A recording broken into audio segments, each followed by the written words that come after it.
The last time on the wilds of Valandiir, crown collectors, on the mission of their lives, their career, chasing a party of Blackwing cultists through the Stix. You had learned of this party during the Battle of Rathburn, and you decided to cut loose and follow this reported scouting party or prisoner hoarding party of cultists. And with the Marquis's blessing and seeing that the Knights of Dane had arrived to defend Rathburn, you followed the roguish dwarf who kind of led you through the village of Rathburn towards this party. You traversed, trudged, trolled through the knee-high mud and slick of the Caulded Stix and found your way here. You are within, I'd say, 2 miles of your quarry. You spent the night here in the swamp, woke up early, and followed them further still. So about 2 miles away. I'm going to say that it is about midday. You're finding that there is enough tree and bush cover to sort of bounce and dance between kind of dry spot in the mud. And you're able to sort of stay pretty much well hidden. Like I said, they're about 2 miles away. You're tracking them. Luna, Baranor, you're both tracking them. Eothara, you're tracking them. Everybody is sort of on board. The heavies are in the back. Sir Thorsten in his gleaming, now muddy, platinum armor, along with Axton. And Yuno in the back with Kravish. So, crown collectors. All of you feel, what's the word? How do you describe what a corrupt swamp like this makes you feel? Definitely you feel like you're all running a low-grade fever. But I'm going to need everybody to go ahead and make a wisdom saving throw, please. I will roll for Yuno. Wisdom save. Wisdom save, if you please. 5. All right. Why is he rolling with advantage? I don't know. Oh. I'll take that 20, though. 17 from Eothara. Kravish got a 5. I'm gonna break out Yuno. Oh, that's right, he doesn't have stats. I'm gonna roll for him. Wisdom. Oh, that's pretty good. 16 from Yuno. Koza, I didn't get what you got. Well, do we want to take the 20 or the 9? Yeah, it was the first one. Yeah, you always take the first one, so... What do you say, 20? Yes, please. Alright. Kravish? Yo. We're gonna start with you, bud. I'm the only one that failed. This place is hard to take for you personally. You feel a vapid sapping of your kind of will to continue. You definitely feel like a motivation problem. Kind of want to stop. And you guys do from time to time just take a breather, because moving through slop like this, it's taxing on the body, you know? But there's a moment where you feel your lazy eye wander, and you look through between a couple of trees, and you definitely see a shape. It's about 12 feet tall, behind a tree. You'd see black claws grasping the trunk. They wrap around it, and you see a pair of green eyes staring right at you. What do you do? Guys. There's something over there. Do I see it? Make a perception check. In fact, I'll roll for everybody can. Axton, Baranor, Eothara, Luna. Ooh, damn, another 20. You look in the direction, Koza, and as well. He's going to kind of lean in to this where Kravish is sort of pointing at. Kravish, it's starting to get closer. It wraps its fingers or its claws around the trunk of this tree and darts to another. It's about 5 feet closer to you now, perhaps 30 feet in total away. I am backing up. You slam right into Koza. Whoa, you all right, man? I'm panicking. I'm panicking. I am pawing around him to get behind him. Okay, Koza, make a strength save, please. Oh boy. 16. 16. Pretty good. You catch Kravish, actually. He's trying to escape.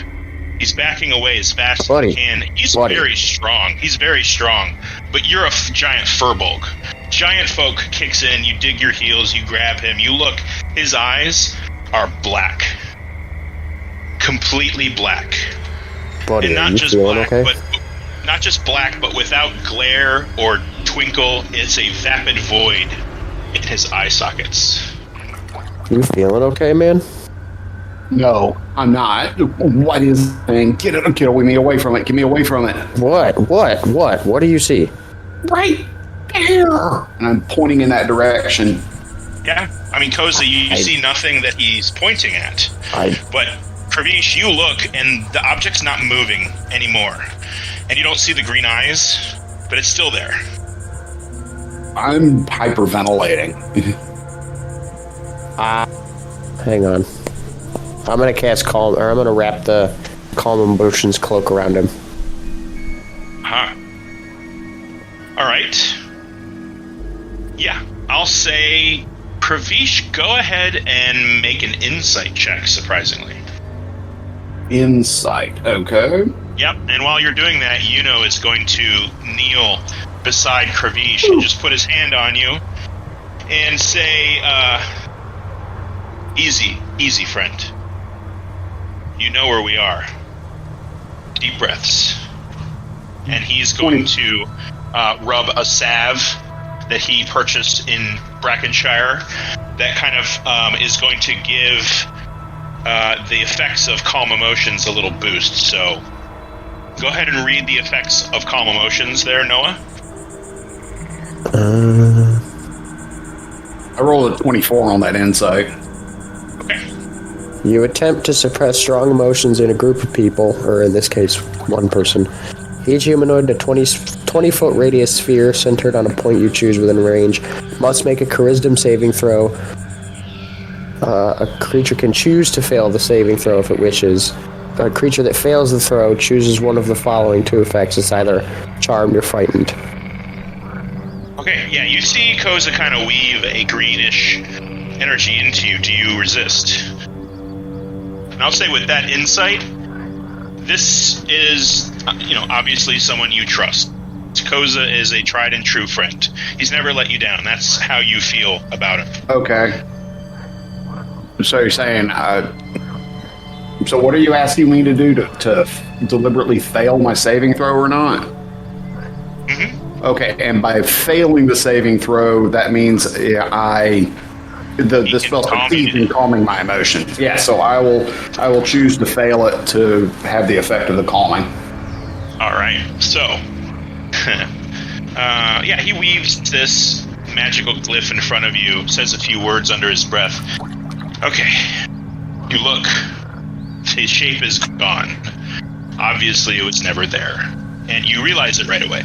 It's not something that lingers too long. Uh-huh. Definitely rattles you, of course. Yeah. And all of you notice his eyes. He blinks. His eyes are back to normal. They're still the small iris green tinted draconic eyes that he's had for a couple of days. What did you see? Through, I'm starting to get my breath back in me. Things are calming down. I describe what it is that, per your description, I described the beast. Yes, you all obviously kind of take a step back and sort of settle your nerves, your muscles, your bones. And just sort of relax a little bit as you see that your friend has returned to you. He is not going to run away through the sticks alone. However, Kravish, as you come to, there's this pull, and it's like an ebb and a flow from your heart. Specifically the wound. That is, by the way, still there. There's still this gaping wound in your chest. That while you're alive and it's not bleeding, it is clearly like this. It's like caught in this moment of healing that, like a giant scab that went over it, but never really healed. Mm-hmm. And you feel this ebb and this flow. You can feel your heartbeat through this wound. It's a pulse, but it tugs inward more than it pushes. Valandiir and Iyethara. I have to go get his computer.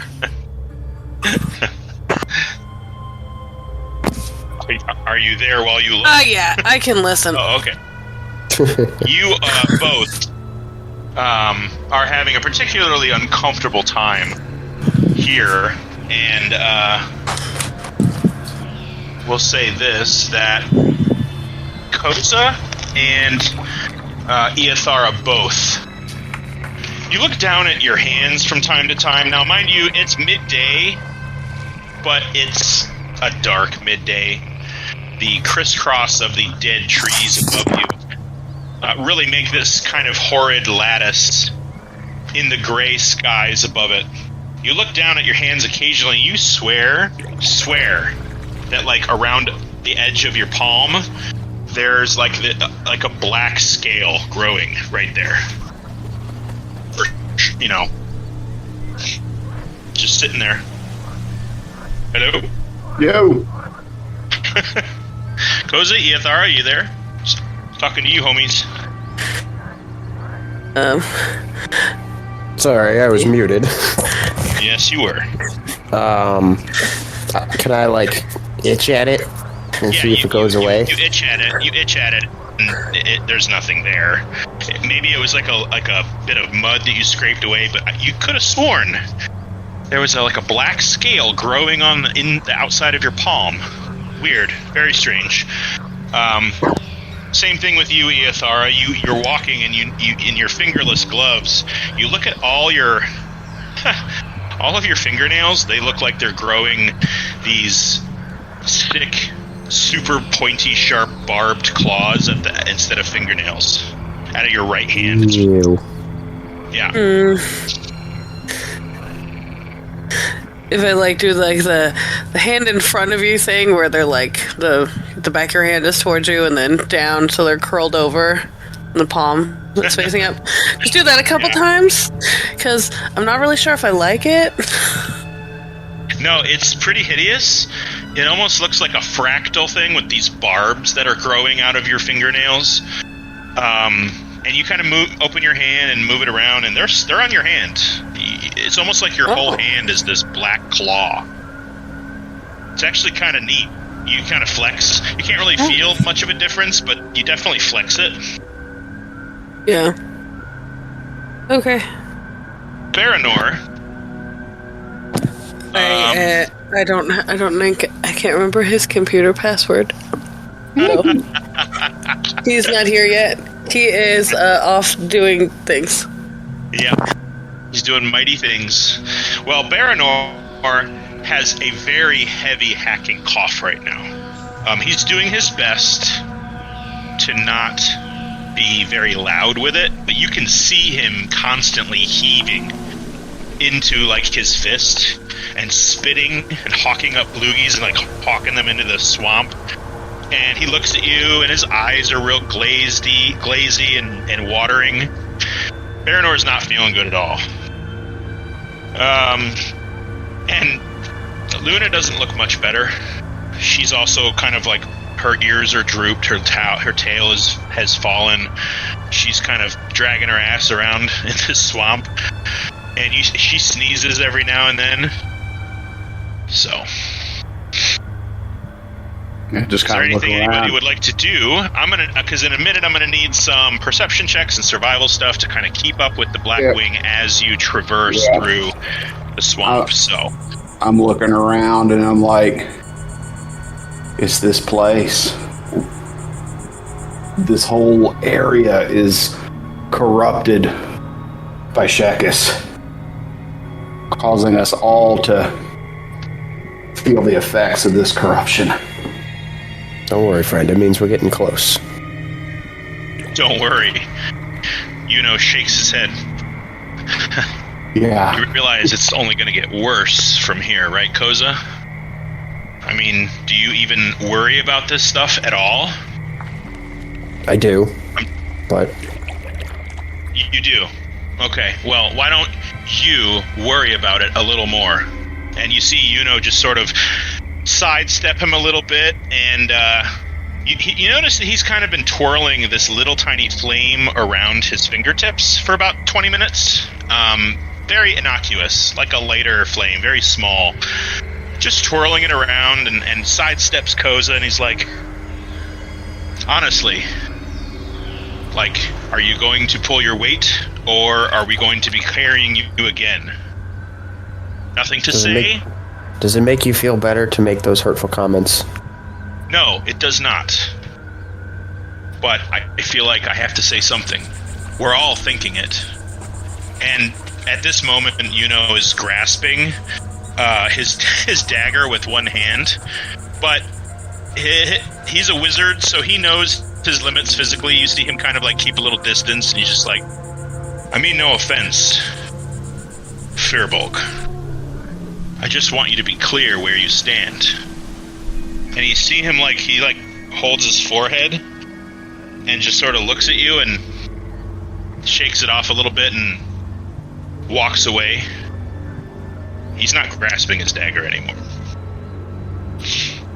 And he runs right into Axton, and he just kind of pushes Axton a couple of inches away and walks. Just watch it. Well, then what do you suppose we do once we get there? It's a dragon. They're not invincible. You really think we can take her on ourselves? Of course we can. We're the crown collectors. This is what we do.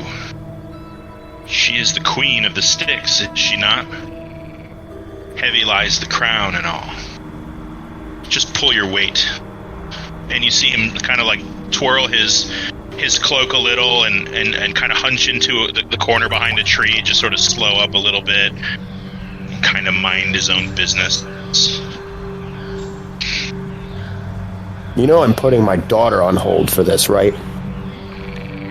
Says nothing. That's what I thought. Yathara! Yes, I have returned.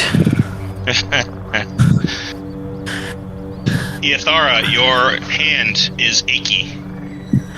Kind of like fever aches, It kind of snakes all the way up to your elbow. And you just notice this black clawed feature of your hand is, I guess this is your life now. This is kind of how you're feeling, but it's starting to hurt and ache. Can I just because everybody seems to be kind of messed up in the head, so I'm gonna go over to whoever is next to me at this point. I can't remember, and be like, "Are you seeing this too, or is it just me? Is it just me? Is my hand? I need to know if I'm insane. You mean more so than normal?" I would say you're definitely near. You kind of, being the perimeter watch, sweep in and sidle up to Baranor. He's just what are you talking about? So it looks like a normal hand. It doesn't look like I have a black dragon hand or anything. It looks like a normal hand. He's just Yathara, I don't mean to be rude, but I'm kind of barely keeping it together right now, so I need to focus on keeping watch, so something... This is a yes or no question. Okay. Does it look like a black dragon hand? No. Thank you. I don't know Thank what you. that would look That's- like, but your black nail polish might be getting to you. Not sure what you mean. Okay. So I am Maybe cut your crazy. fingernails, just saying. I mean, that's just a general bit of advice for the whole party. Maybe cut your fingernails, and he's kind of looking right at Koza a little bit longer than everybody else. Yeah, you look down. You see that there is no black scales on your hand, but you do see them on the back of Baranor's neck. Snaking up behind his top knot, it wraps around the back of his head. Black scales, looks kind of dry, like it's flaky, with like white flaky, whatever dragon dandruff would look like. Dude, moisturize. Just snaking up the back of his head. I'm gonna scratch it to see what it feels like. Ow! The hell are you doing? Well, I'm making sure that is not the real dragon scales on the back of your neck. So you're welcome. You're Yeah, welcome. Baranor puts his hand to his back of his head. He doesn't feel anything. This is kind of weird meta because you're in both of his head. You're in your head and his head. He doesn't feel anything, but Iathara, as he swipes at it, you're like, okay, maybe it was dirt. Because you don't see anything right now. Okay. Well, it's gone now, so that's good. I Yeah. helped you. Day drags on. I need a survival check from Baranor and Iathara as well as Luna. And we'll say Kravish, because you're kind of bringing up the rear. You have been for the past hour or two. Yeah. Just kind of off. Bit of a bad mood. You remember, it's not like this just episode you just had you don't remember. You remember having it, and you were kind of pissed at the moment. And scared. Guidance for Baranor. Okay, he gets a nifty D4 for that. That's a 4 total for me for my survival check. Okay, you can make a perception check as well. Because you're not actually tracking the black wing, you're keeping an eye on your rear. So I'll let you re-roll that if you'd like. I would like. I bet. So Okay, is that a 16 perception check? survival. Perception if you'd like. 15 and an 11 from the two scouts. And how about Luna? You can just roll her. 24. Cool. Alright. Dynamite. Alrighty. 11. And a 15. Plus, it's 16 and 11. 2 11s and a 16 for your survival. Alright. I'm going to have to initiate, because even a 16 is a very low pass. So I'm going to kickstart a survivalist challenge. I'm going to need everybody to kind of wrap your head around the problem of losing the trail of the Black Wing. What would you do? It's aside from everybody just looking at the ground. This is going to require arcane help. This is going to require, engineering know-how or experimentation, trial and error, some kind of idea on how to solve this problem. Is of losing the trail, which unfortunately the scouts have. The mud is deep. Everything is squishy around here, and just the idea of sets of footprints staying in place in a sloshy mess like this is pretty unrealistic. So you've lost the Black Wing for now. You're not sure how far behind them you are. You're pretty sure you lost them around the mile behind them mark. So it's possible to figure out where they went. Just depends on how you approach it. So we're going to go in order of the chat, if that's all right with everyone. That would be Barry first. Axton, you're sort of in the rear with Sir Thorsten, who seems to be just kind of like keeping an eye on everything. Doesn't look like he was too badly affected, other than he is sweating and huffing and puffing like you are. But you find yourself stomping through, and the two scouts ahead sort of drop back, stop everyone, and say, listen, I think we might be walking in circles or something, but I don't think I don't think we're behind them anymore. What do you guys think? Barry, you're first, with Axton just sort of bringing up the rear, like I said. Mm-hmm. Does it seem like we've been moving around in like a circle, or it was more straight from my perspective? You've been sort of keeping up. You're actually surprisingly sort of feeling fit right now. You're not succumbing to any kind of chest, chest issues, congestion. You do have kind of like a sniffle. Everybody here just sort of has a little bit of snot dripping from their mouth and their and their nose. But yeah, it looks like at some point you recognize this oddly shaped stump with, like, if you could imagine the from Lord of the Rings, the Witch King's helmet, how it kind of rises to this peak in the center.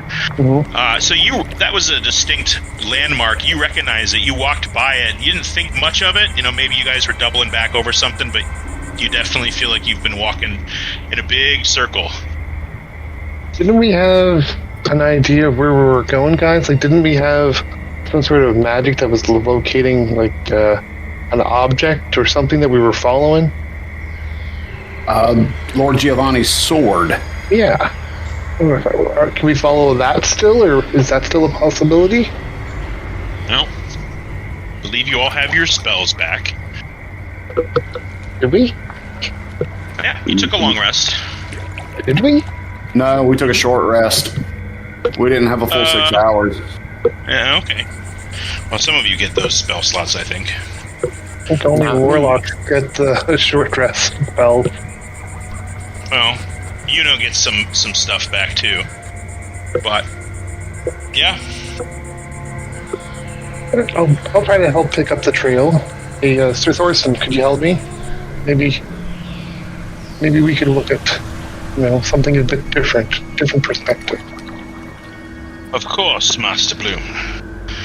I believe we are heading in the right direction. It just might be that some of us have fallen astray. Let us help them find the way again. What would I roll for this? You can roll a perceptions or survival. I'll go perception, I suppose. Yeah, I would say whatever you're proficient in is what you'd lean into. I'm proficient in really both. trying. Just said my perception's better. So I'll get Sir Thorsten to help me, and I'll guidance myself as well. Alright. Can't wait to see what this 40-something number would be. 31 plus the D4. So 35. 35. Damn. Alright, so here's the thing. You're a pretty tall guy, and you've also kind of gotten in the habit lately of, like, keeping on the drier spots, the drier patches of earth. Your boots, your greaves sink about a half an inch into them, but you're able to kind of keep yourself on like a bouncy ball of your foot kind of style as you move from dry patch to patch, keeping an eye all around.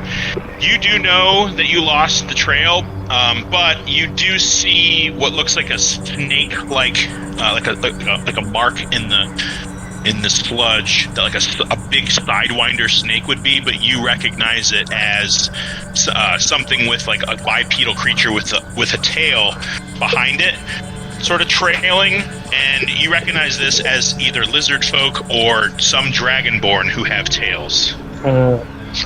And you see a direction that it's going. Oh, I pointed at, like, right there, guys, right there. Like, there's a pathway going that way. All right, Kravish. Yo.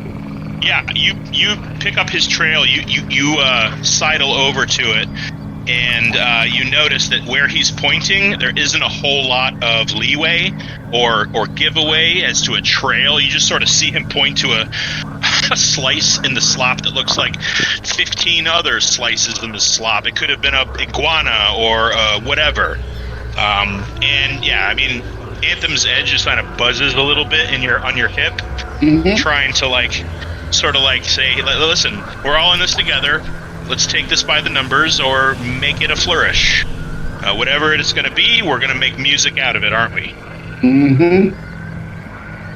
So, Kravish, as you look out on a sea of of weird, sloppy markings. What would you like to do to sort of help the party pick this trail up and get back along this route? Let's see. Well, I have a couple of options. And you feel pretty good too. Huh? You feel pretty good too. You're physically. You surprisingly don't have any of the old symptoms you had when you had, that bleeding eye disease. Right. You're kind of gagging on your own phlegm every now and then, but it's not like a wheezing pain in your chest or nothing. You're actually feeling pretty fit. Well, I would burn my last 4th level spell slot, but I could polymorph into a raven and fly up ahead for a little bit to try to scout ahead. If I have sufficient open space to do it. What level is that? 4th. 4th? Okay. Kind of nods at you going, yeah. That's a pretty heavy spell, but I could do that too, or I could send my familiar up, but he can only talk to me. It might help to have someone else in the party to have an extra set of eyes. So maybe the familiar and myself could kind of tag team, so that way he can give you information on the fly as we both scout. All right, and you see him snap his fingers in the air, and the spectral glowing blue raven solidifies into a black feathered bird, lands on his shoulder, and he just kind of sends it into the air. All right. I'm like, well, this is either going to go brilliantly or we will all go down in flames, but at least we'll all be together. And I will cast polymorph to turn into a raven, a black raven. Right on. 2 ravens flutter from eye level into the canopy of this swamp. The trees here are pretty close together, however, having no vegetation growing from them, as they are all dead, have been for some time.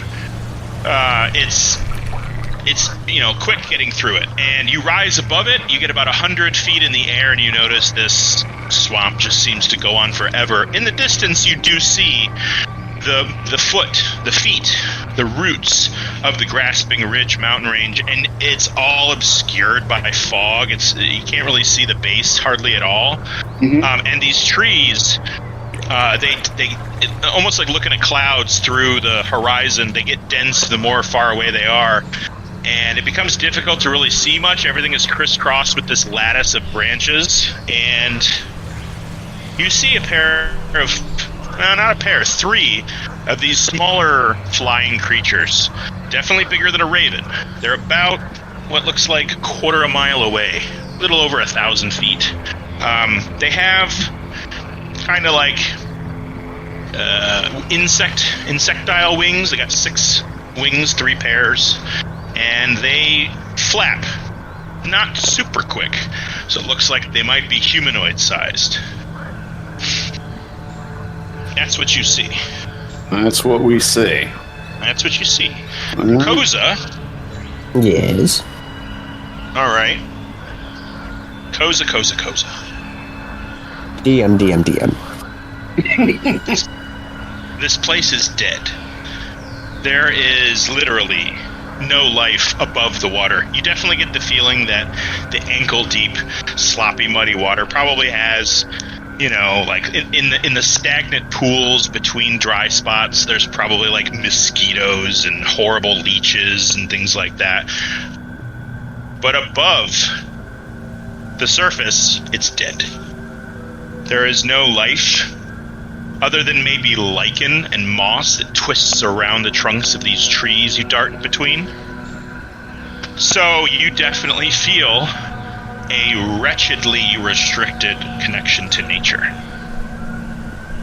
And as you know, and have for some time, you feel no connection to the Moonweaver whatsoever.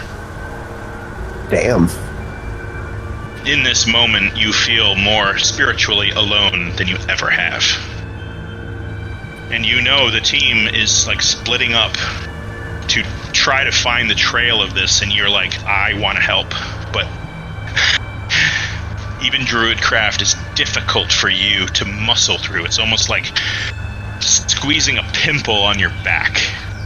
You can do it, but it requires a gritting of your teeth.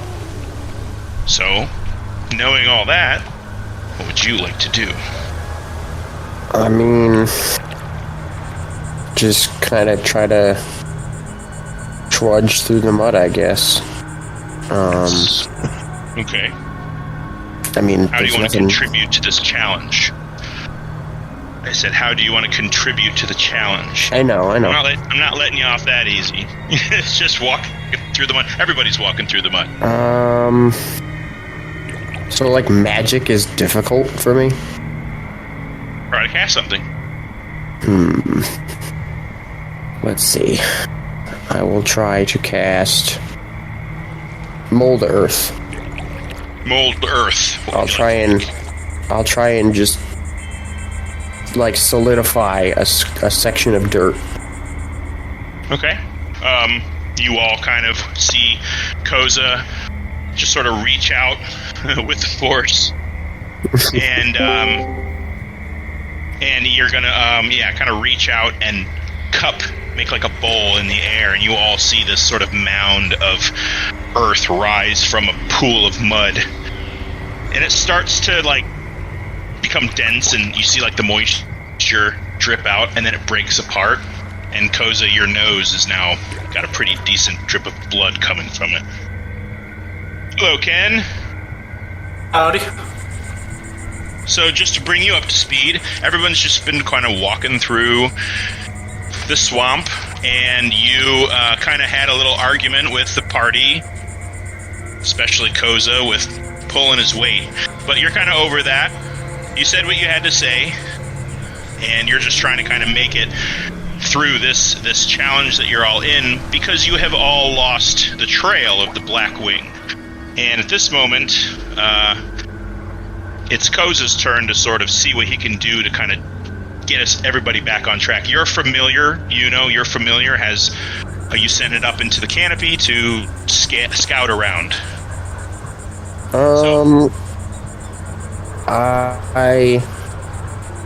Can I still see Pravish?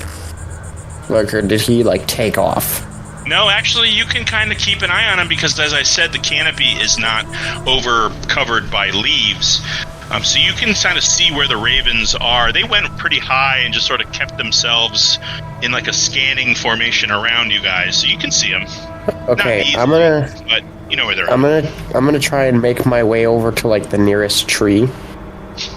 Okay.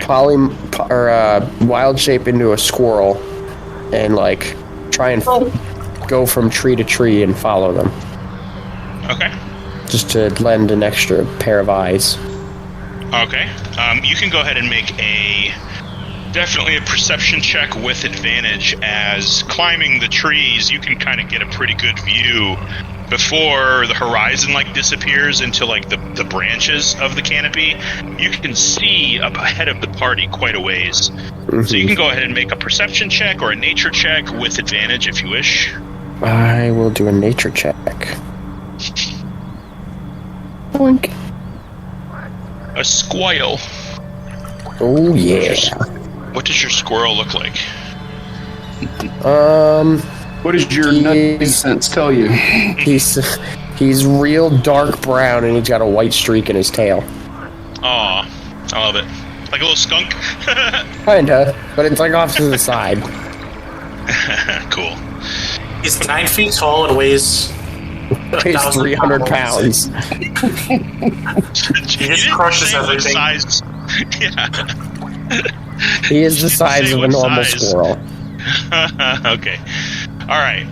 That's Koza taken care of.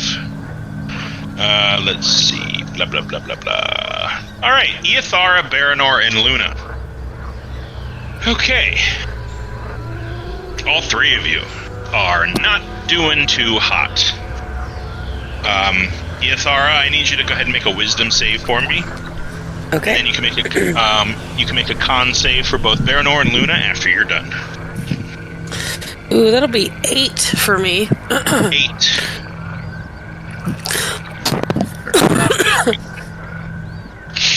Oh my goodness. Everyone's coughing. It's this place. It's getting to you. Definitely not. In fact, I ran out of Zyrtec yesterday. Oh no. Yeah, it's real bad. And then you said, what was the one for the other two? Con save for the other two, please. Your head is spinning. Ooh. God damn. He is hardy. You're welcome, husband. You're welcome. 21. Let's see what Luna got. Oh boy. Good luck, lass. Good luck, lass. Oh, sorry. Oh boy. I figured out how to do it to his, but I didn't forget to do it to Luna's. All right. So. All right. Starting off with what did you say? You got an 8 of 8, yes. So, yeah. As Baranor kind of sidles up next to you, you see him crouch, sort of sniffing what looks like a broken branch. You're pretty sure that what he just picked up is a broken branch from somebody kind of like walking through this area, and then you're able to coincide with the footprints that he's kind of stepping at wherever they do occur. Because like I said, tracking someone through mud is difficult. Yeah. But as you do that, you notice that you go to point, and your whole left hand is, because you decided to take your gloves off, your whole left hand is covered in black scales, not like before, like a dragon's claw. It almost looks like your hand is covered in like crusty, like little plates that overlap at odd angles. It almost feels like it's difficult to close your hand. And you notice the same scales wrap around the back of Baranor's head again.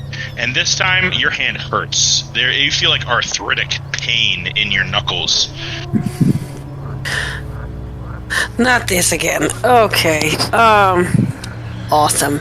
This is so much. I hate it here. I'm going back to this city, and I'm never coming back to this place ever again. Well, it's not like we're wanting to make it a summer home. For real. I'm just over this. I cannot do this. This is not for me. I am a pretty lady, and no, this is too much.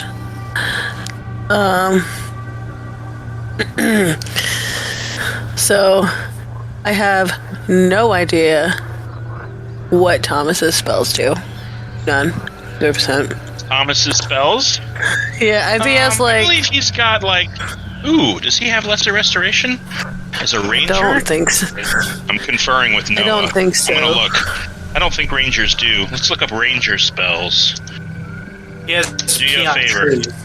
He does. It's not too useful in most situations, but... Well, it is good for relieving pressure in your bladder. Super, super good for that. I'm pretty sure. Ken, now that you're here, I'm going to grant you an opportunity to weigh in here. You notice around you and everybody, this whole area is a terrible smell. Terrible, terrible smell. It's the smell of plant decay, not necessarily flesh or dead body, but it's pungent. Very pungent. Let's see. First level spells for rangers. He does cure wounds. He does detect magic. He does Goodberry. Yeah, I'll say Baranor kind of. It's a first level spell. Let him burn it. Sorry if that pisses you off, Bogey. But he's going to twist his hand and produce these 10 little cherries in his hand. And he actually passes them out. He's like, here. He's like, I just had one of these. That's my a lot thing. better. So, yeah, I know. Mine are red. You can make blue ones. He tosses one to He's like, here, bud. A fruit salad one of these days. That would be actually awesome. He can do... he's only got a couple second, I think. Because he started putting it into Rogue. He's got bark skin. He's got beast sense. Yeah, I'm not sure what that does. Let's see if that works. What would Baranor do in this moment? What do you think a ranger would do? It's also a rogue. so he can investigate things and pick someone's pocket. Now would not be a good time for that. Not the mood everybody else is in right now. You know what? I'm gonna do something. I'm gonna have Baranor try to pick Eothar's pocket. So I want you to roll your own perception check against him and your own sleight of hands check for him. Against myself. Okay. Yes. Okay. Yeah, I'll do perception. Picking my own pockets. roll that shit.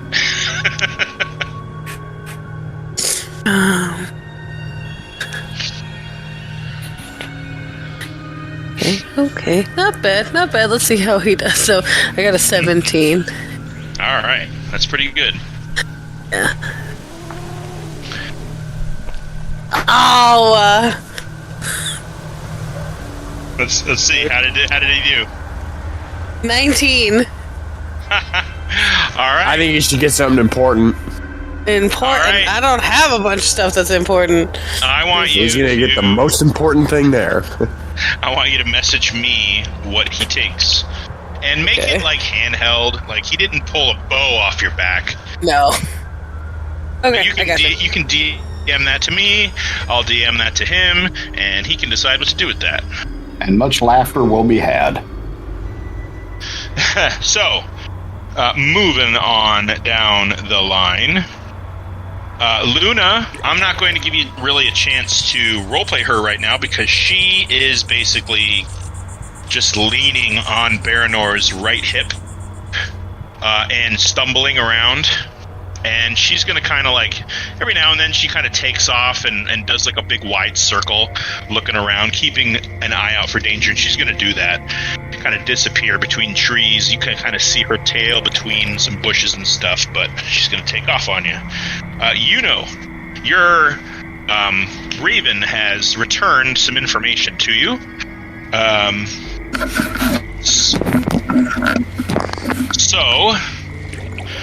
You want to hop over on Whispers with me real quick? Ooh. Good with that? Yep. Okay, see you there. All right, everybody. Just give us 1 second. 1 second. Doodles. Come on, guys. The path is right there. I showed you. Pointed to you. It's right there. I'm just trying to figure out anything. I'm very much kind of asleep still, so. Oh, good. I have to do a ritual to summon some sort of, like, compass. I will.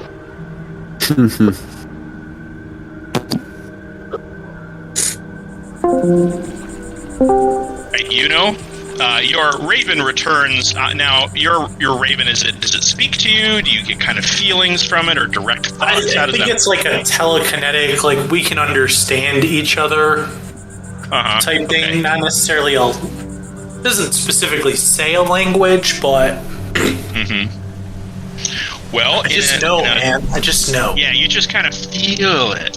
Well, what you feel is that there is definitely a narrow column of smoke about a half mile away. It looks like you have dropped behind them significantly, and it looks like they're making good time. It's really kind of afternoonish right now, and with the cloud cover, the sun's as good as it's going to get. And you can see the direction they are, and you're pretty confident that you're facing the same way your Raven is right now, so when you drop out of its vision, you're going to be able to tell them where it's at. Cool? Oh, you're muted, bud. Sorry, I muted myself by accident. But yes, so column of smoke about a half mile in the direction we're in.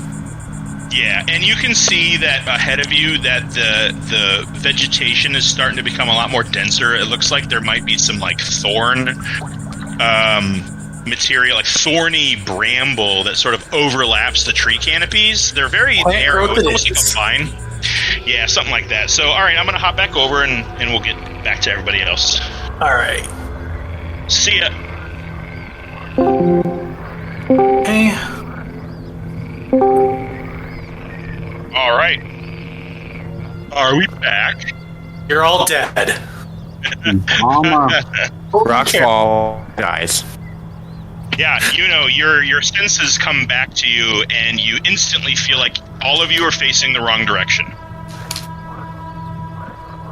So we need to change directions the opposite way, and in about half a mile, there's some sort of... There's smoke, so there must be a fire, but whose fire it is, how large, kind of unknown. Alright, well, I'm still flittering about in the woods, I guess. Mm-hmm. Or did I come back with the raven?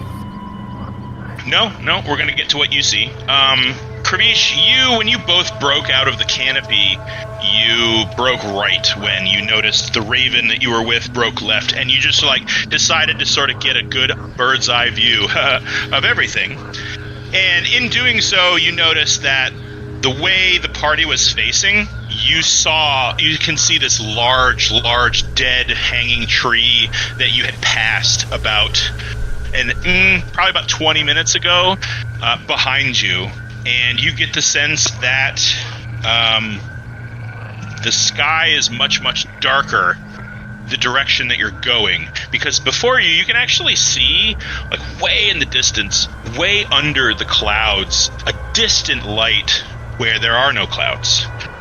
And as you turn back around, it's like the farther you fly from the direction of that darkness, the farther you get away from it, better you can breathe. And it's almost tempting to kind of continue flying in that direction. All right, so above the clouds, looking in that direction, what does the Raven Kravish do? All right, so the Raven Kravish will kind of reorient himself so that he's facing the direction we need to be going and not the direction we'd rather be going. And so as polymorph, do you retain your intelligence? Just curious. Yeah, you get all mental. You get all the stats for the creature except mental, I think.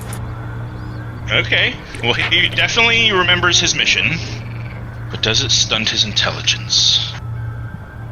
Let's see. The new form could be any beast. Doesn't have a challenge rating. The target's game statistics, including mental ability scores, are replaced by the statistics of the chosen beast. All right. Go ahead and roll a persuasion check against your own brain with a raven's intelligence. I don't know. Let's see. What does a raven have?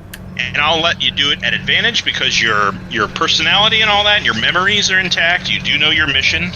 It just feels so much better to fly away. An intelligence of 2 for a raven. That's stupid. All right. At advantage for what good that'll do. Oh, please roll high. Oh no. Yeah, that's definitely a 9. So, here's the deal. You're going to deviate a little bit and just stay in this form. You remember that you're looking for signs of the Black Wing, but it's really tough for you to hold on to to ignoring the distractions, and you see what looks like a big, fresh, dead animal in the mud. And it looks like it's some sort of ungulate, like a swamp deer, if there is such a thing. It has huge sweeping horns. They're covered in moss. It's been here a while, and the smell just hits your nostrils. And it's in the direction of where it feels better to go. And I'll leave that with you as you will. It's like a barbecue down there to a raven. All right. Hell. It's right there, guys. Come on, it's right there. It's delicious. It smells seriously like brisket, just smoldering in a smoker. And you said, and that's the direction towards where things are better. Yeah, in the where you saw that big, huge tree that you walked by. It's just like, it was this big spike. It had no branches, no leaves, nothing. It's just a huge, dead stump that was like 20 feet tall. It's in that direction. Well, It's not super far away from the party. Yeah. It's like, like a 30-second flap of the wings away. I guess if I fail my intelligence, I got to go towards where the smell is. All right. So I'll say, your raven notices Kravish's raven sort of dive into the forest somewhere in the wrong direction, but before you get a chance to really notice where he went, you see that column of smoke. So unfortunately, you didn't really notice too much where he went, just that he left. Maybe he's looking to something. So let's see here. That brings us all the way back up to Barry. Axton is, like I said, feeling pretty good. Your joints of your armor are creaking a little bit, but you're doing your best to kind of slap a little bit of this oil that you've got and sort of keep those joints lubricated. It's working out. Palladium takes very well to that lubricant that you've got some of.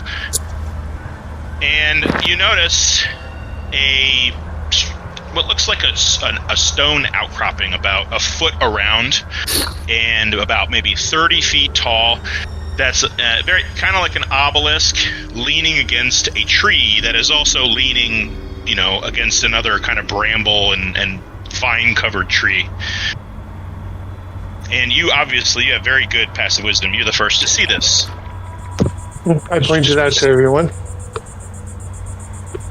Hey, guys! There's some sort of stone structure or, I don't know, pillar over there. Let's go check it out. All right. You guys have, I think, come across quite a few of these obelisk-like shapes. I think it's too early for some of you, as there were other players involved, and I wasn't recording then, but on your way to Dias Mordrin's fortress, you encountered a big stone obelisk. On the road, I think it was to either to Brackenshire or away from Brackenshire, you all found this crystal obelisk that kind of got attracted to. This is just what it looks like. Could be marble, could be limestone, could be granite. And as you get closer to it, you notice the pool of water around it starts to get very deep the closer you get to it, to the point, Axton, that you're at hip depth, and you're still about maybe 15-20 feet away from this obelisk. This isn't good. Someone else maybe check it out. I'll probably drown if I keep going any further. So, what are you doing? I'm just asking if anybody else wants to check it out, because I don't think I can get across here with my current getup. Okay. I'm going to have Baranor make a wisdom save, please. Steph? Wisdom saving throw. Yes, please. That is Bernard. Okay. Pretty good. Baranor, you notice that Axton, as he approaches this pool of water, there's something about almost like heat waves that kind of wash over him, and the image of him kind of splits in your mind, and part of you sees Axton slip under the surface of the water, but the conscious part of you brushes that away, and you notice, no, he's fine. He's not gone under the water. He just kind of shakes his head to try to rid himself of the thought without saying anything. Right. Yeah, let's see, I'm not inside Yuno's head anymore, but Baranor's just gonna kind of keep Luna back, who is right now, she looks like she's having trouble breathing. She's got labored breathing right now. Her tongue is just halfway out of her mouth. She's dragging her feet, and Baranor just kind of, it looks like he's taking that berry and just sort of squeezing it under her her tongue and sort of letting her kind of get some of that juice. Picks her up a little bit, and he trudges off and rounds the other side. So Axton and Baranor are now flanking this obelisk, and he just sort of looks up at it. Doesn't say much. Weird. Krivish. Yo. I need you to make a wisdom save, please. Crap. Wisdom saving throw, so it's going to be, this is going to be a D20 plus 1, because that's my wisdom modifier. 11. You snap out of your polymorph shape. Your humanoid form springs back into your skin, and you feel the weight of your body again. You plummet down through the canopy, and just before you hit the ground, you can feel a flash of memory through your mind. It's too quick for you to process any real context. You just see your mother's eyes looking at you, and you feel a brief bit of comfort, like, all right, I'm falling to my death here. At least I have, that moment when I was a baby where I remember seeing my mother for the first time. And they twist. And briefly, ever so briefly, you see... Oh, where's my phone? That's what I love about editing the audio after. They twist and you see this. Oh, for the love of Pete. And then you hit the ground, a flourish of feathers, with a tap. You are in your raven form still. You kind of squawk as you hit the ground, like a heavy annoyance. You definitely feel a funny bend in your leg. You don't weigh much, but falling this hard from a free fall, it hurts. Not enough to cause a hit point damage, I think, is what it would take to pop you out, but it definitely hurts. You can see the party. You can actually see the party ahead of you by about 30 yards, maybe 60 feet or 90 feet away. Through the swamp. You can kind of see them. You notice you were behind them. And, this carcass that you were kind of gnawing on before you just took flight suddenly. Just suddenly feels disgusting in your mouth. At first it felt like you're eating beef jerky, like the good kind. Now you just taste worms and earth and rot. Slides out of your mouth like slime. Alright. Well, having had my head fucked with yet again, I am going to head back to the party. Yeah. Do you want to remain in your form, or do you want to pop out? I will revert back to normal form. Yeah, you do so about maybe 20 feet away. You kind of catch up with a brisk jog.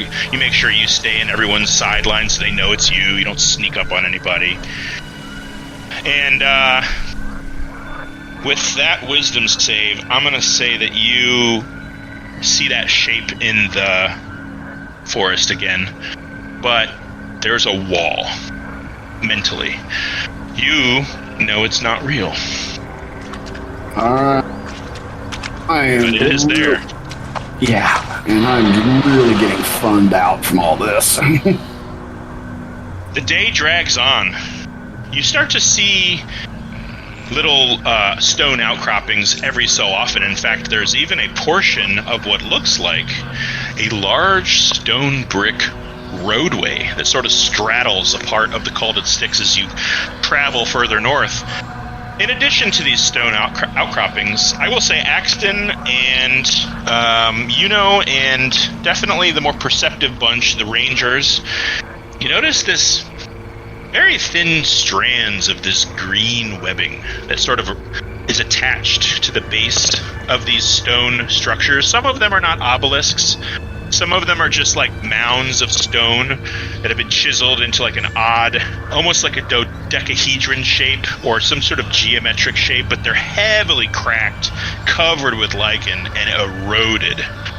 But there's this weird green webbing that sort of snakes its way up the sides a couple feet here and there, some a little bit out of the water, and that's all, but just something weird that you notice. You've been watching this increase in frequency over the past 2 hours.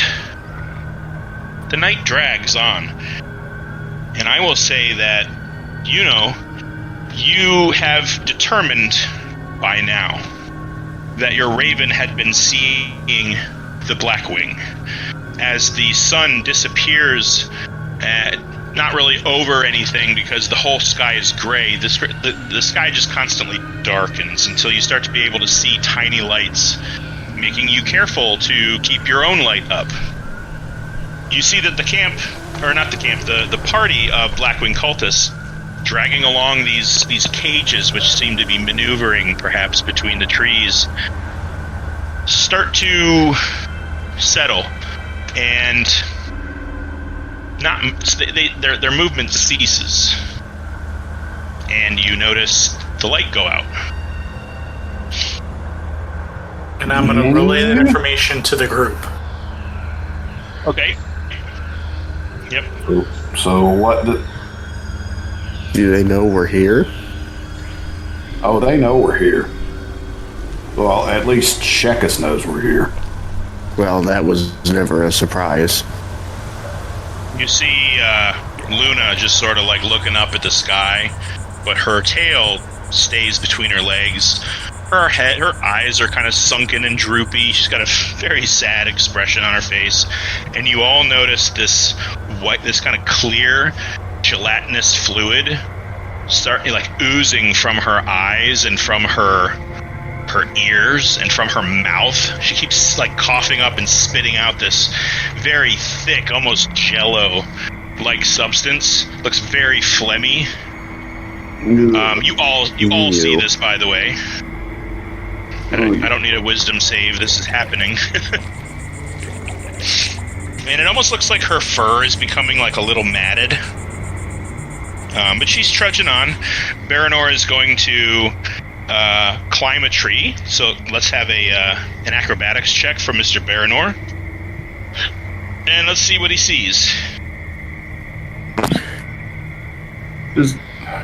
Oh no.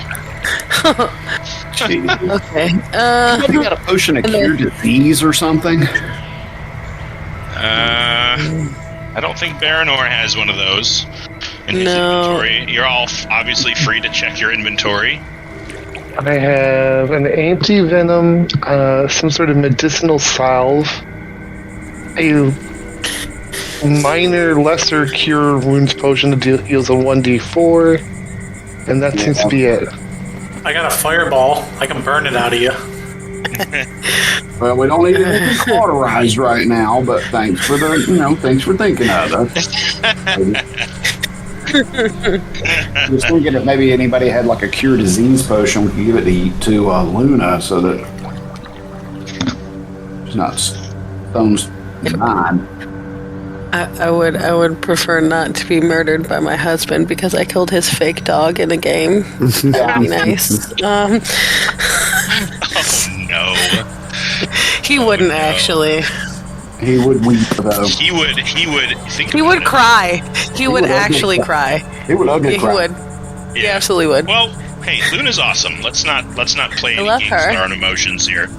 Yeah. Yeah. So, with an acrobatics of 7, Baranor tumbles to the ground from his tree perch.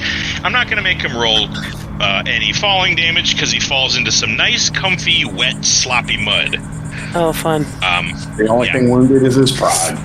Yeah, he gets up, tries to dust himself off, doesn't work. He's covered, by the way, now, head to toe. We're going to say head to toe, covered in mud. So, Bogey, next session, just remember, your joints and everywhere is just caked with mud. But, let's see here. Yeah. Iathara, he just kind of like points up at you and he's like, you check. Okay. Okay, and I'll try to climb the tree, hopefully with better than 7 acrobatics. Yeah, please. How much? 28. Much better. Oh man, yeah. Okay, so you kind of like step right where his hand slipped from, and you're like, it's not that slippery, and you snake up the tree. Okay. And then. So you made it. What would you like to do up here? I would like to try to. So there's like green threaded stuff. So I'd like to see if I can figure out if there's a general consensus, like of the biggest like gathering of said stuff, so I know that we're like moving correctly. Okay. Why don't you give me? Let's see. You're a rogue. Give me an investigation check. You got pretty good intelligence, right? Yeah. Yeah, give me an investigation check. You're kind of, you climb down from your tree, you get a general idea of a direction to go, and you're going to kind of hop between these stone structures and study the slime to see if this stuff is getting thicker as you go. 23. 23, yeah. As you kind of move through the forest, you can smell something on the air, which is a welcome change, because for the past 4 or 5, 6 hours, all you can smell is like sour milk and like almost like that soury smell when someone pukes in the air. Heavy, acrid, like almost stomach acidy kind of disgusting odor. And on the wind, you smell body odor. Very briefly, very faintly. And as it smells like onions and bad breath and butt crack, but it's for just the briefest moment a welcome change to the pukey smell you've been smelling. And you get an idea that they stopped for sure. Yeah. I will just relay to everybody that I'm pretty sure that they came through here and rested or something, because it smells like ass. Yeah, it's getting stronger the more you hike. And then there'll be a breeze and you'll lose it for like a minute or two, and then you'll kind of smell it again. Sir Thorsten's just kind of drop back, and you see him kind of adjust his armor and say, well, what do you think? Do you think that, and he's like kind of tugging on his armor, and you can see as he pulls his shirt to the side to sort of itch his inner shoulder, you can see this massive, the tip of a massive scar in his chest. Just the tip of it, as it's just above his shirt line. And it briefly reminds you of the time his brother shoved a buster sword through his chest. He's like, so, what do you think? Do we ambush them and just get this over with, or do we drop back and bed down with them? What do you all think? I'm up for either solution. I need rest. I need to rest first. I mean, I'm out of some major spell slots. I could do with the rest, all of you. What does the rest of the party think? I'm just worried that if we do rest, will we lose track of them further? Will we get more disoriented? Baranor pipes up. Are we sure they definitely stopped? Are they maybe looking behind them to see if anyone's following them, or are they stopping for the night? How can we be sure? You want to go ask them? No. You're funny, Bard. So what do we think, guys? Well, we post watch and we keep somebody to keep an eye on them, but I'm sorry, I'm spent. Well, I guess let's rest, because we can't really go half-cocked now, can we? Yeah. No. Well, like I said, are we sure they stopped? I think we should check. Is there a way for us to do that? And you see Baranor kind of pacing, looking in the direction that everyone says this, smoke disappeared or fire went out. And he's kind of pacing and looking at it and looking at all of you. And Koza and Ithara, both of you look at Baranor, and his entire face is covered in the most, for lack of a better word, sexiest arrangement of black scales across his eyes, like a black mask. Okay, he looks like he's sopping wet with mud, and just his eyes have this green, emerald, feline kind of appearance to them, and these black scales just kind of race across his face. And he just kind of looks at you like, what? Are you seeing what I'm seeing? I think I am. Okay, Baranor, I need you to stop it because I don't like you. And, I kind of want to beat you up sometimes. Your face. No. She didn't mean it like that. What's wrong with my face? There's... Here, and I'm gonna try and... I'm gonna do the... I know, I look like crap, I'm covered in mud, and he starts vigorously scrape the mud off. I'm gonna do the mom thing where I start licking my thumb and, scraping and, rubbing his face. Blech, not liking that. Nope. Not liking that. He doesn't like it either. He pushes your hand away. He's like, get off. Okay. And as you do so, you realize that he does not have scales on his face. Perhaps you wipe them off. You kind of look at your hands to see if you can see them. You don't see anything. Okay, well, I'm noticing a pattern. So at this moment, I'm going to need the entire party to make a wisdom saving throw, please. Oh, yay. Good. One of these days. Those always end up well. All you got to do is beat an 11. It's a very low DC. Everybody chill out. Watch, you say that, and then I get that's a the people 9. that don't have a -1 to wisdom. That's an 8. All right. Oh, that's a 7. 7 from Ithara. I need one from both. Are you kidding me? I called the number I was going to roll. Oh my god. Alright, so Kravish got a 13. Yuno got a 19. Axton, you got an 8. 11. That's I would like to formally boycott wisdom saving throws.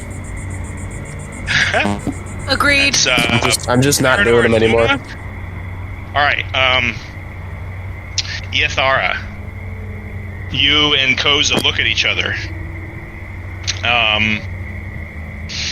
And as you see Koza kind of look at you and cock his head, you see that his neck has this really, it looks like maybe he left some neck dirt in there too long, and there's almost like a bed sore across his neck that's worn the fur away, and you see black scales sort of spilling out of them in real time, just spilling out like they're being ejected from this wound in his neck, and it just snakes across his fur and starts to cover his shoulder.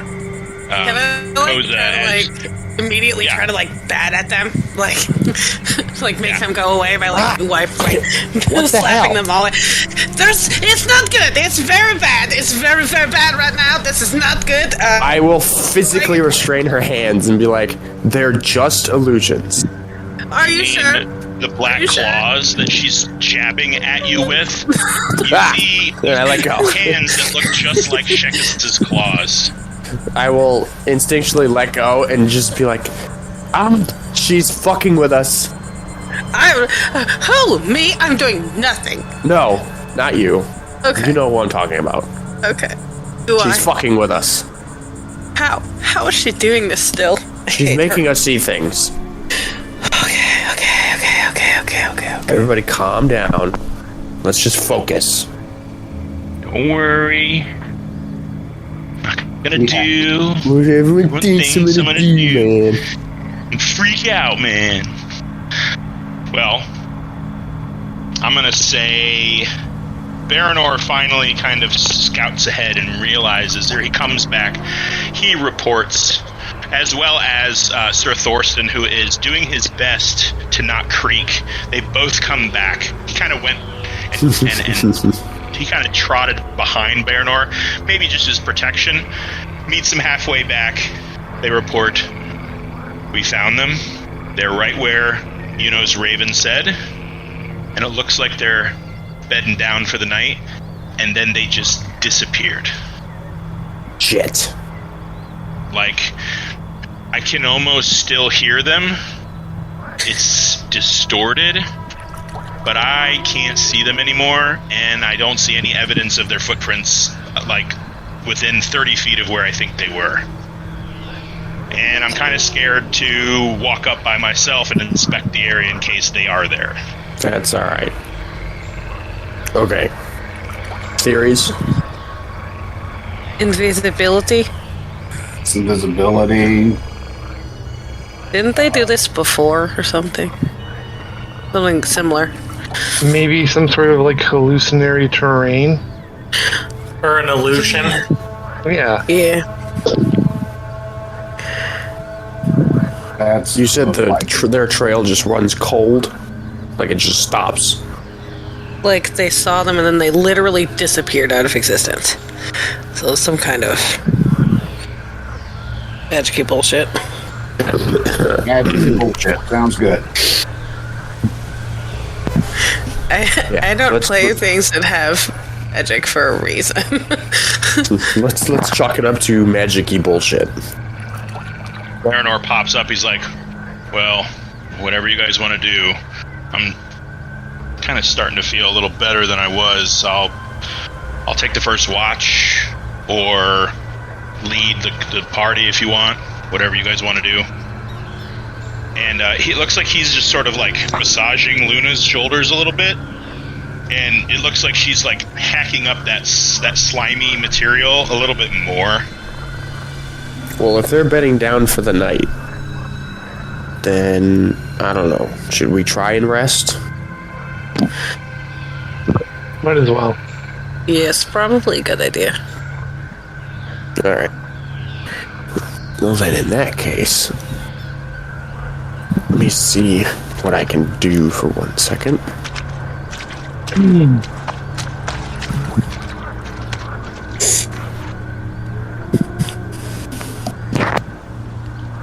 Well, what can you do?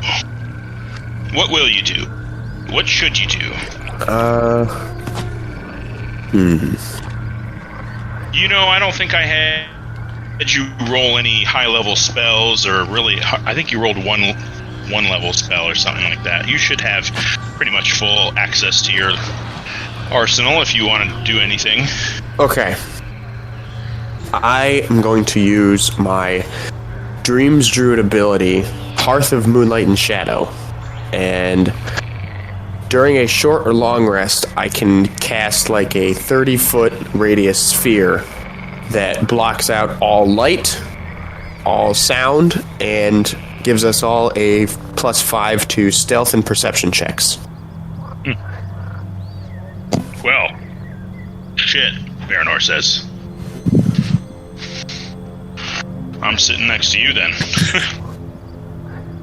Kervish, you think you have a prayer of healing in there, in the chamber? What now? Yeah. Song of Or Rest. not prayer of healing. Say Song of Rest. Sorry. Ooh. All right.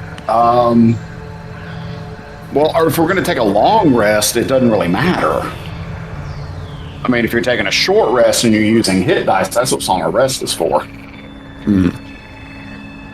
right. Do we want to take a long or short rest is really the question. Well, they're bunkering down for the night, so I see no reason for us to not take a long rest. They're going to be going full cocked. We might as well as well. Yeah. That's a fair point. Okay. Well, I'm going to need a perception check from Baranor as you all kind of like, you know, do you want to do anything for a dome or anything like that, or do you guys want to be a little more out in the open? I'm gonna do tiny hut. Okay. Remember, you have +5. Ooh, nice. Any particular color, or you just want to blend in as best possible? As best possible. Make it look like a big rock. Well, you actually find like this huge overturned tree, and you sort of nestle into its root ball, and with your tiny hut, you're able to blend in where it's dark under there anyway, so it kind of makes everything opaque and hard to see. Kind of the perfect little spot. So yeah, I would like a perception check from Baranor, please, unless you already did. Let me see here. Yes, you did. Is that your 23? I think so. +5. 28. 28. Yeah, he gets the feeling that presence that he sensed when he was scouting ahead of this war band. Kind of feels like it's still there. Doesn't really hear much, and what he hears is very muffled. But he's going to kind of like do like what, almost like a figure 8 outwardly in all directions with Luna sort of trailing behind very sluggishly. But you all kind of hunker down for the night. And this is the moment that I would like everybody to please unmute the music. I'm going to go ahead and bring it down, which would be here. Come on. There we go. All right. Let me do this as well. Nope, that's not what I want. That's what I want. Alright, as you kind of have been traversing the stinking slop of the Styx, this far north and to the east, the air grows sickly cold, with a disease-ridden sweetness to the air as if a constant congestion in your sinuses.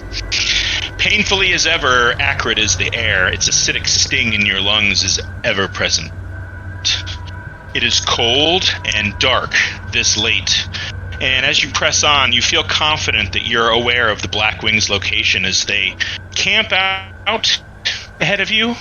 But in the grim darkness, you all hear a sound. It instantly sends you all crouching inside the dome, those of you who are within it. You hear the beating of wings.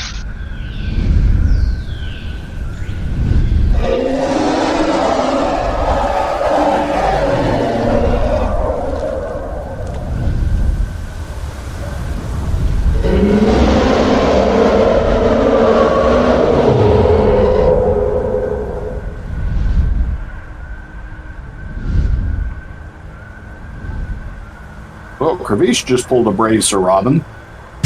You run away? He's still on his armor. Did you mean for that to pull a 3D surround sound so it sounds like it's above us? Yeah. Because it did. Because it did for my headphones. It was scary as fuck. No, I don't like that. I don't like that either. No, I don't like that. I need everybody Fuck to make that noise. I need everybody to make a reactionary perception check. Sorry, I was stepping on everybody. Reactionary perception check from everybody. Oh, nice. Not Remember, bad. you have +5. Could be worse. Oh, I have +5. Oh, yeah. If we have +5, I got a 28. 21. It was definitely above you. Seems farther now. Damn, Baranor. It's really good perception. Nope, I don't like that. Second one is Luna. I always do Baranor first and then Luna. I don't like that at all. It's moving away. It's a familiar sound to all of you. Last time you heard it, you were surrounded by combatants of the Ellington Classic Free-for-All. It was a wonderful start of the day. You all felt confident. Until that roar changed your lives forever. You'll never forget what it sounds like. You just heard the roar of Shekis above your head. But as I said, it seems to be moving away, and with your all perception checks, you're positive that this stump above you and with this protection from the moon magic and the dome itself, Shekis flew over without a second's glance in your direction. None of you saw anything, but you could feel the power of her wings above.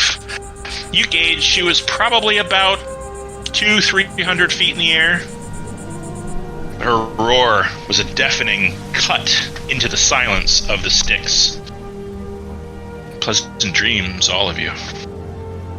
Well, there goes our long rest. And my clean pants. Mm-hmm. Sir Thorsten just sort of looks around going, I'll take that first watch with you, Baron. Sounds good. Okay. Is there anything anybody would like to do before bedding down for the night? You're all a bit achy. You're all a bit irritated. Kravish, honestly, it seems like everybody is too close to you inside of this little tent. And you get bumped into by you get bumped into by Koza, and the more people kind of bump into you, the more you want to shove them away. Mm-hmm.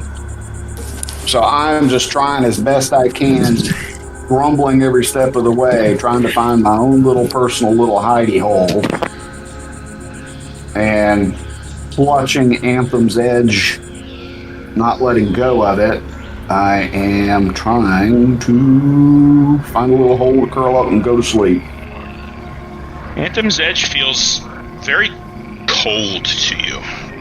Like, temperature-wise, it's like it's absorbed the chill within the air and amplified it, kind of the way it amplifies light that reflects off of it. You don't feel the urge to play.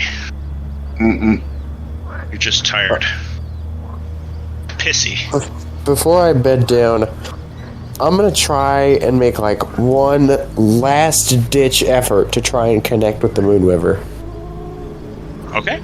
Are you proficient in religion? I believe so. One moment, please. Yes, I am. Okay. How would you like the form of this devotion to take? Just a light, just something tangible. All right. Something I can perceive. Go ahead and make a religion check and do it at disadvantage. Ugh. As you have been cut off, mostly, from your deity. At least in a spiritual sense. Fuck. Natural 1. All circuits Koza. are busy. Please hold. Koza. Well, Koza, I have bad news for you. Oh, shit. To check its heat, my god. Yeah, she was tasty. Oh, you should have mentioned that. I'm writing feverishly in my journal right now. No, I'm just kidding. You kind of sink to your knees in the sloppy mud because, let's face it, there is nowhere hospitable to sleep on, no surface comfortable enough. But the underside of this root ball is at least somewhat dry, so the mud is not so cakey. And you sink to your knees, you smell the earthen nature of the swamp around you. You at least can appreciate the smell of land in decay, which is the natural state for all living things. It's part of nature. You're able to grasp on that and concentrate and imagine the cresting shape of the Moonweaver's moon symbol in your mind. You reach out with emotion, spirituality, no words. There is no answer to your plead. You grow a little more desperate in your mind, and you feel slimy all over. Almost like you're excreting a fluid. You can feel it between your toes, all over your hands. A gritty, gelatinous, just disgusting feeling all over your body. And you feel a flash of green reptilian eyes, just for a moment. That's all you get. Nighty night. Don't let the bed bugs bite. Alright, I will very trepidatiously drift off to sleep. Rubish. Oh, hell. Haven't I been through enough? It's your turn now. Bitch. Pravish. Yo. You are the first to awaken. It's early. Pretty early, actually. But you may apply a long rest. Oh, jalapeno. There's a bit of smattered snoring about the other characters around you. The sun hasn't risen yet, but you feel a blueness to the distant horizon starting to rise in intensity. Morning is here. As I said, it is early, and you're already in a dark kind of crevice. You feel Anthem's Edge beside you. It feels a little warmer now. And your vitality. You feel a little more you feel a little more limber, a little looser. You still have, there's this thing with your elbow that you've been, fighting for, a week. All week, this weird creaky in your elbow, but the rest of your body is starting to feel a little more normal, a little more healthy, a little more vital, invigorated. You do, in your head, think of a song right off the bat. You feel like you could probably play it on Anthem's Edge or your mandolin. You think a little longer if you should just start breaking out in song or maybe stay quiet, but you do think of a tune right away. It's a slow, somber tune, sort of echo your surroundings, but you definitely think it up. Okay. Yep. So... You're rested, you're hungry, you're actually pretty thirsty, and you know for a fact that you haven't been very hungry lately. Hungry is good. Definitely feel less sick, if that's what it is. Okay. Yeah. So I will, I'll get my rations, get a breakfast, have a long pull on the water skin. Alright. You know you are next who awakens, followed by Eothara and Baranor and Luna. Koza, you awakened last with Barry sort of kneeling over you, starting to Axton sort of strapping his armor on. And in that moment, I need everybody to make a con saving throw, please. Because those always end well. Protection from poison. Got it. Alright, I didn't mean to click on that. I was updating my spell.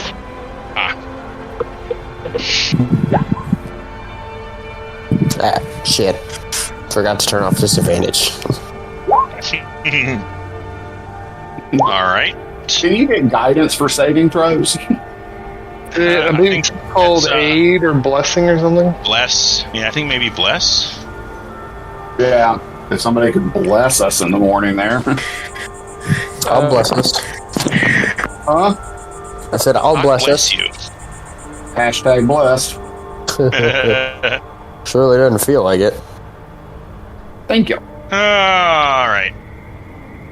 So, if someone is actually casting bless, it targets up to 3 creatures of your choice. 16. Well, that was a wisdom save. I need a con save. Excuse me. 16 for my con save. Alright. No, wait, Ithar 15. 12. Koza, you got a 5. Yes. Alright, Ithar is at a 12. Yuno's at a 21. Axton's got a 16. 12 for Baranor. I don't know why he rolled 12. Is that 4 One's for for Luna? Yeah. Oh dear. Ramesh got an 11. No. You got 15. a 14. 15. If I got 15. blessed, so I rolled my d4 and then I subtracted 1 for still Got it. recovering from that whole being dead thing. Okay. Baranor falls unconscious. Oh. Luna is unconscious. I'm gonna go smack him. Smack him with like a healing. Wake up! Alright, I need an unarmed strike from Eothara then. 15. 15. I don't. That hits his AC. It doesn't. It's 16. But he's asleep. You yell at him, and you go to smack him, and your wrist is caught in midair by Baranor's hand. What are you doing? You are awake, and then you fell asleep. So I was making sure you woke up. Now wake up my beautiful baby doggo, and we need to get going here. Come on. Luna doesn't waken. She is cold. Unmoving. Any idea what could cause this, guys? Did I investigate or do some sort of medicine check to see what's going on? Sure. Yeah, you can check out her vitals. See if she's breathing. See if you can feel a heartbeat. Guidance. My D4 and 16 for medicine. It's tough, Axton. You press your hand to her side. She won't awaken. She won't get up. Baranor sort of kneels next to her. Come on, girl. Come on. It's time to go. Come on, is she breathing? And you press your hand to her side. Her skin through her fur is pallid, chilly, cold to the touch. But you do feel a heartbeat. It's faint. Her breathing is so shallow it's almost non-existent. Her eyes are crusted over with this clear goop slime. Like conjunctivitis, it just cakes her eyes closed. You realize that she is awake. You can't open her eyes right now. This slime is oozing from her ears, her mouth, her nose. And it's starting to, harden in the places that it dries. She's barely moving her legs. Sorry? I was going to say, do any of our, partial clerics have lesser restoration or cure disease or something that may actually be useful in this situation? I think I have lesser restoration. I don't have anything for disease, though. Let's see. What does it do? I thought it cures stuff like that. It relieves one condition, and it can be blinded, deafened, paralyzed, poisoned, or incapacitated. It can't cure disease, though. I see. It's true. That's true. Well, you know what? It's a second level spell. Do you want to cast it? Here, let me... Hang on one second. Let's be smart about this. I'm going to cast Detect Poison and Disease and see if anything comes up. Okay. Okay. Because if it's just poison, I can cure. If it's disease, we got to find something else. All right. Where'd it go? It's right there. Okay.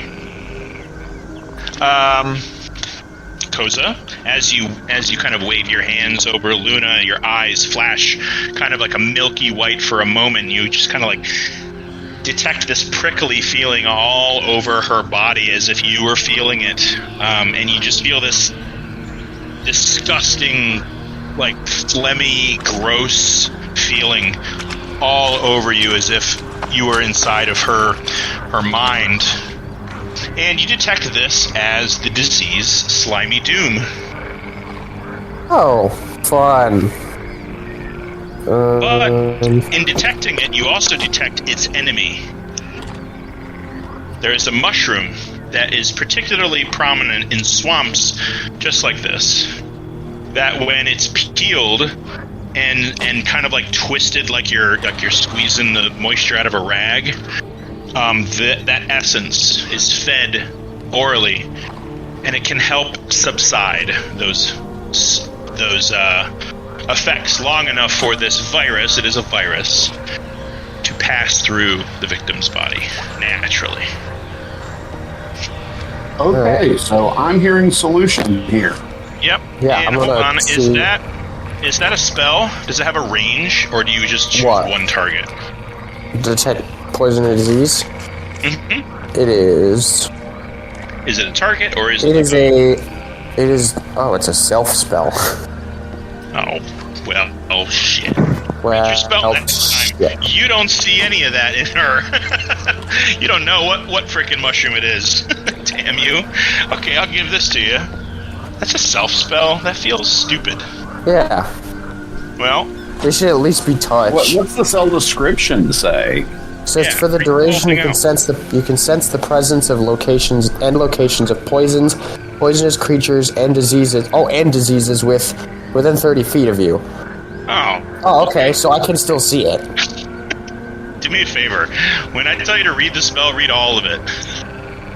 You gotta read it all the way to the end. You also identify the kind of poisonous creature, or disease in each case. Okay, so you said 30 feet. 30 feet. Alright, so. I need to look at what I was looking at before. Who failed? Just Baranor and Luna, right? I believe so. And Ithara. And Koza, you failed too. Oh, Yeah, you Right. failed your con Yes, I did. save. Okay, so because I roll like you shit. detect in Luna. You detect in Luna Slimy Doom. Mhm. That was a roller coaster. You detect its antidote, so to speak. In yourself, you feel those black scales, just like you were being covered in Shekis's blessing, so to speak. You look down, and you look like a black dragonborn. You have scaled Oh hands. shit. Okay? You look at everyone in the party, and they have patches of black scales all over their body. It's getting difficult for you to discern what is going on, but you also detect the black scale madness within Ithara as well. Varanor, you detect the disease Swamp Plague. And these two diseases, Swamp Plague and Black Scale Madness, have no antidote. There's nothing you can do but wait it out.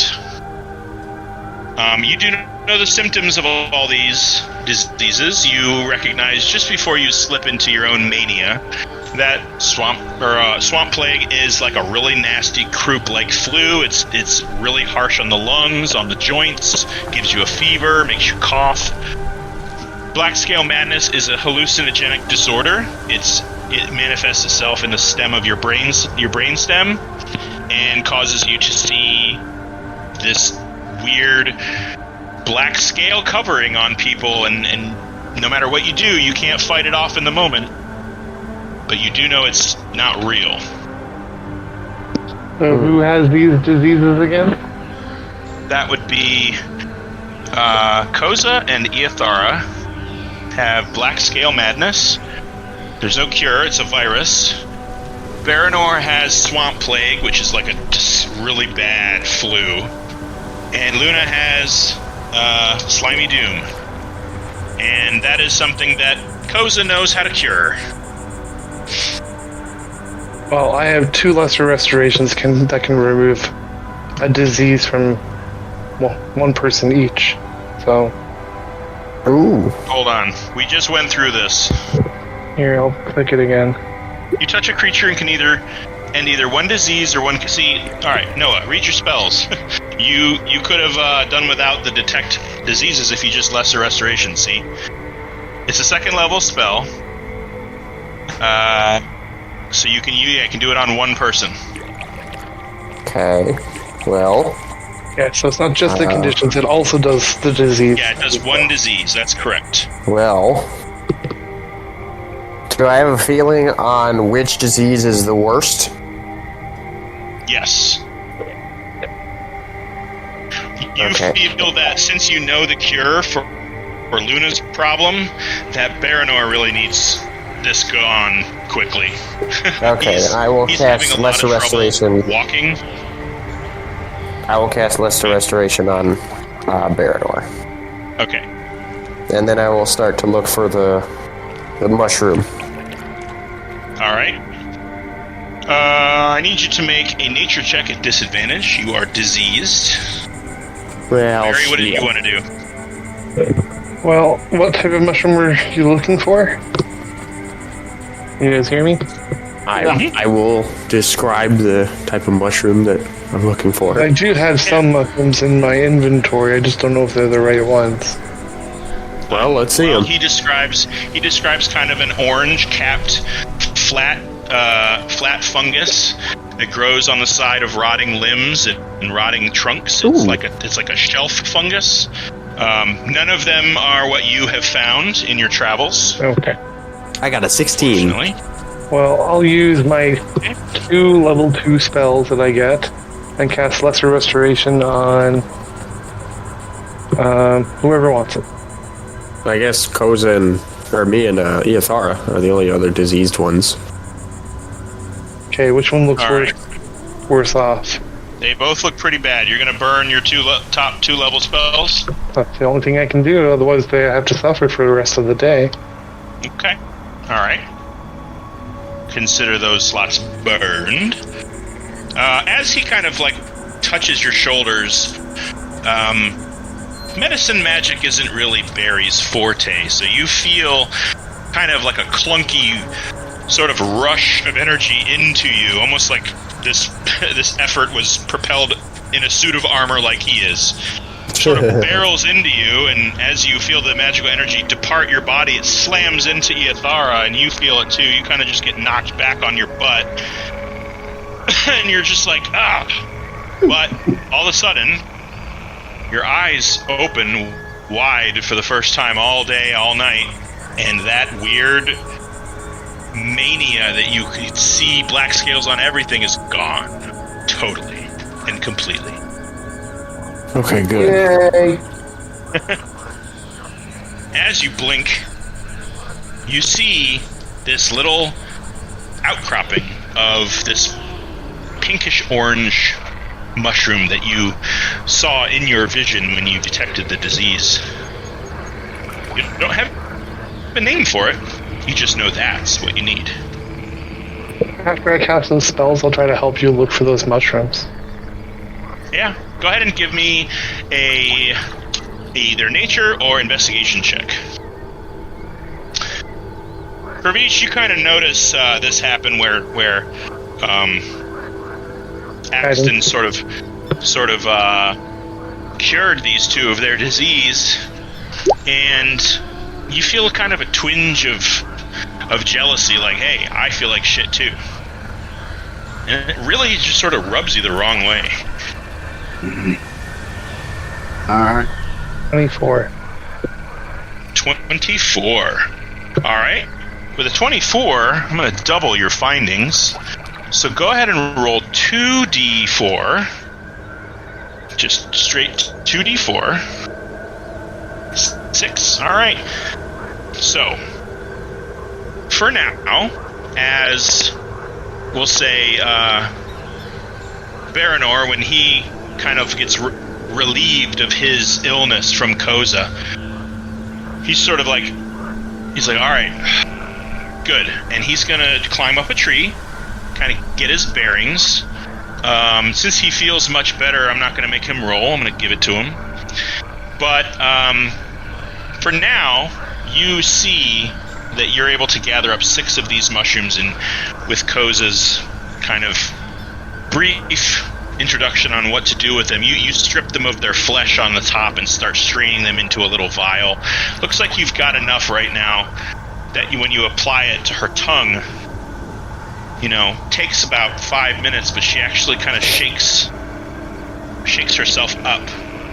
And you see her kind of paw at her eyes, and Baranor does what he can with the edge of a dagger and kind of swats away this crust over her eyes. She sort of blinks and licks him on the face, and she continues. And you see her sniff into the air briefly. She communicates with Baranor, and he pipes up. Luna smells them. Smells movement, agitation. I think we should get ready to move on.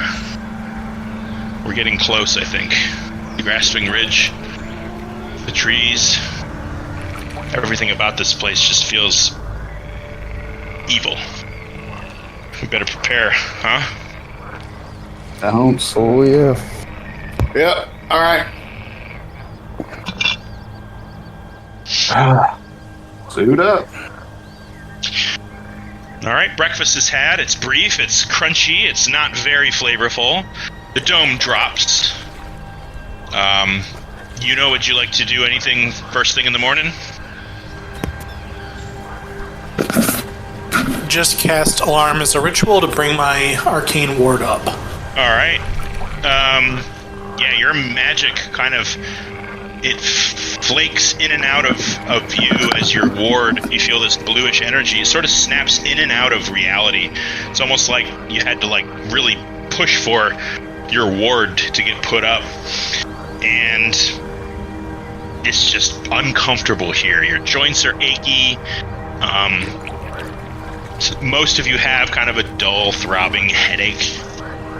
Feels like you've been snoring all night, and your sinuses have vibrated, and you're just very uncomfortable. But with the ranger's lead, Baranor snaps down to the ground, points the way. You trudge forward. The morning is no better than the night. You do your best to stay as quiet as possible as you get the feeling that you're becoming closer to this group. It's possible that you're within a quarter mile away from them now, just over 1,000 feet. You feel the pressure of the atmosphere. It's almost like it's heavy. It's pulling down.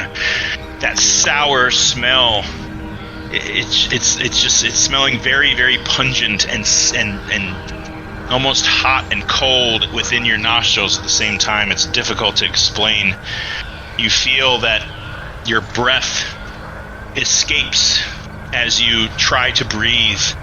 That acidy taste coats the inside of your throat and into your stomach.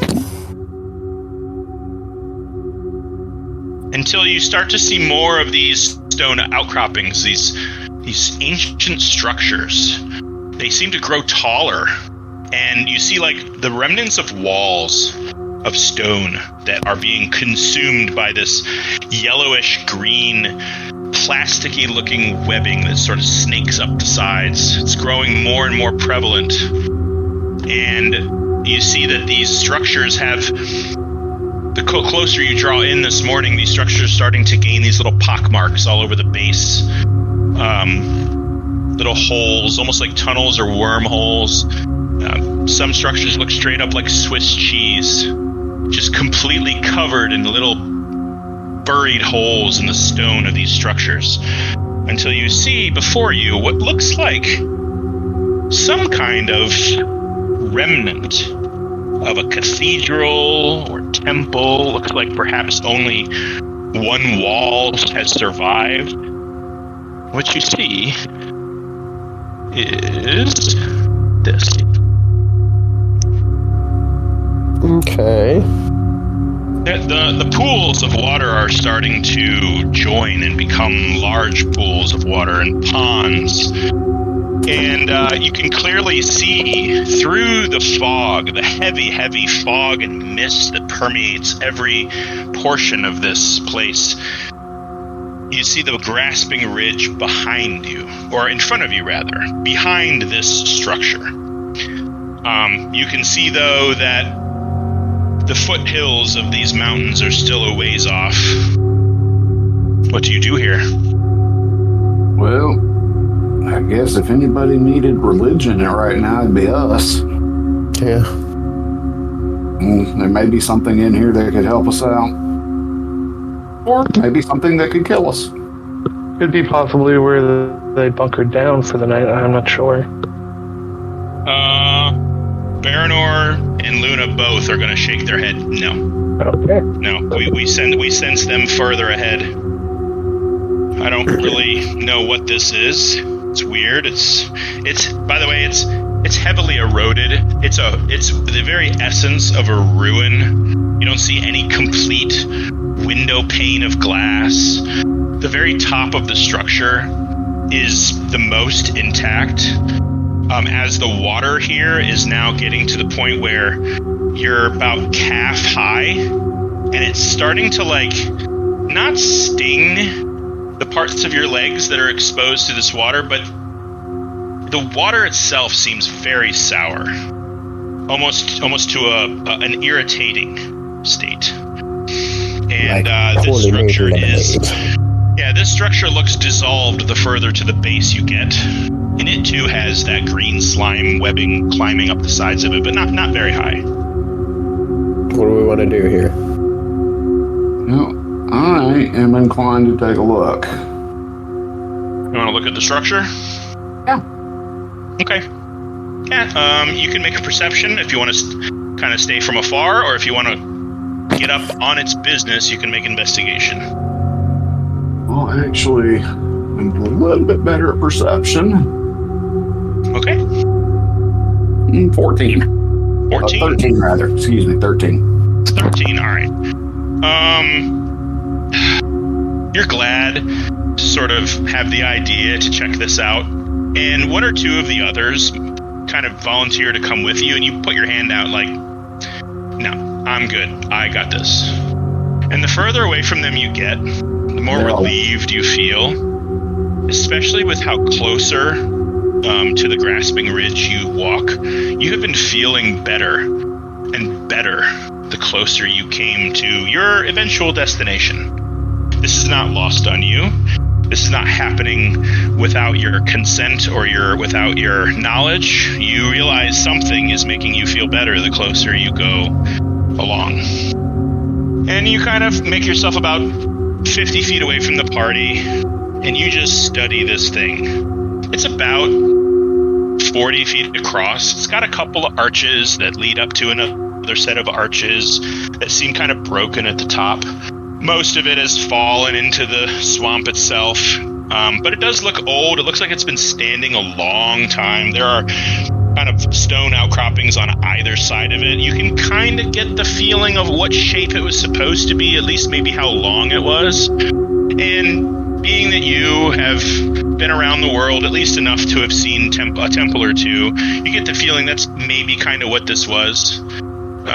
Not sure what purpose it was. It looks very, very old, and it's not on any map you've ever seen. So you kind of look around, and you see similar structures, but much more decayed and sunken and fallen over. You get the feeling with all these like half walls and raised platforms that are kind of eroded on either side, and obelisks, that you might be standing right now in an ancient city. There's like a lot of stone structures just sort of overtaken by the rot of the swamp. But as you look at this structure, and you kind of move around a little to get better angles, you detect no movement of any kind. Not even like bugs or frogs or lizards. This place, more so than where you came from the night before, is just quiet with death, or just the absence of life. You don't hear peeper frogs. You don't hear, little bugs flitting around. There's nothing. An empty, quiet, dead place, including that structure. It is silent as the grave. That's a little unsettling. It is. As you make a round, you see something just beyond what looks like, and you're kind of making your way back to the group. You notice what looks like an object through the mist at the base of this structure. Two of them, actually. They're rather large, cube-shaped. You see bars at the top, because you can only barely see the top of these things. Bars? Okay. Like a cube made of bars. Okay. You see two of them. They're just sitting there at the base of this big structure. Almost like a cage. All right. It's piped my attention. I'm going to go over and take a look. Okay. Yeah, you slop through the knee-high, it's getting pretty deep here, the knee-high water of this disgusting swamp. You actually raise your feet a couple of times, and you notice there are straight-up leeches all over your feet. Awesome sauce. Yeah. Doesn't seem like they're getting through the thick hide of your dragon scales. Yeah. But you're definitely getting French kissed by a bunch of leeches. They're in defeat, apparently. Da-dum-dum. Ew. But you do make your way across the pond to the base of this structure. It's very deep here. It's about almost hip height. Okay. And you do notice the cages that you saw at the campsite the last time you tracked this particular band of cultists. They're both empty. The doors have swung open, and just because I'm nice, you take a quick look around the base of them, and you notice those blue glowing gems that were allowing them to float are removed, as they are planted firmly on the ground right now. Okay.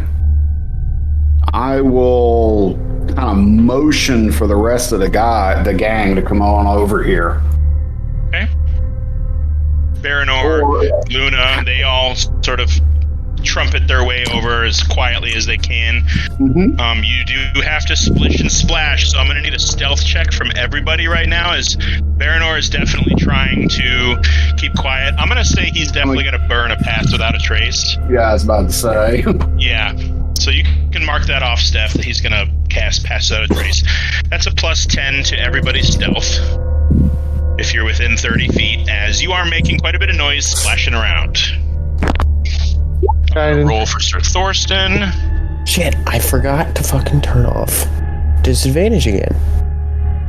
He gets disadvantage on stealth. That's not bad, though. He gets a 14. All right. 19 total. 41 from Eothar, 19 from Axton. Jeez. You know, yeah, this includes the 10, Ken. Unless I missed what you said. Oh, you wrote 22. Got it. Okay, so accidentally did Luna first this time. So she is 37. Wow. And Baranor's 26. Very sad.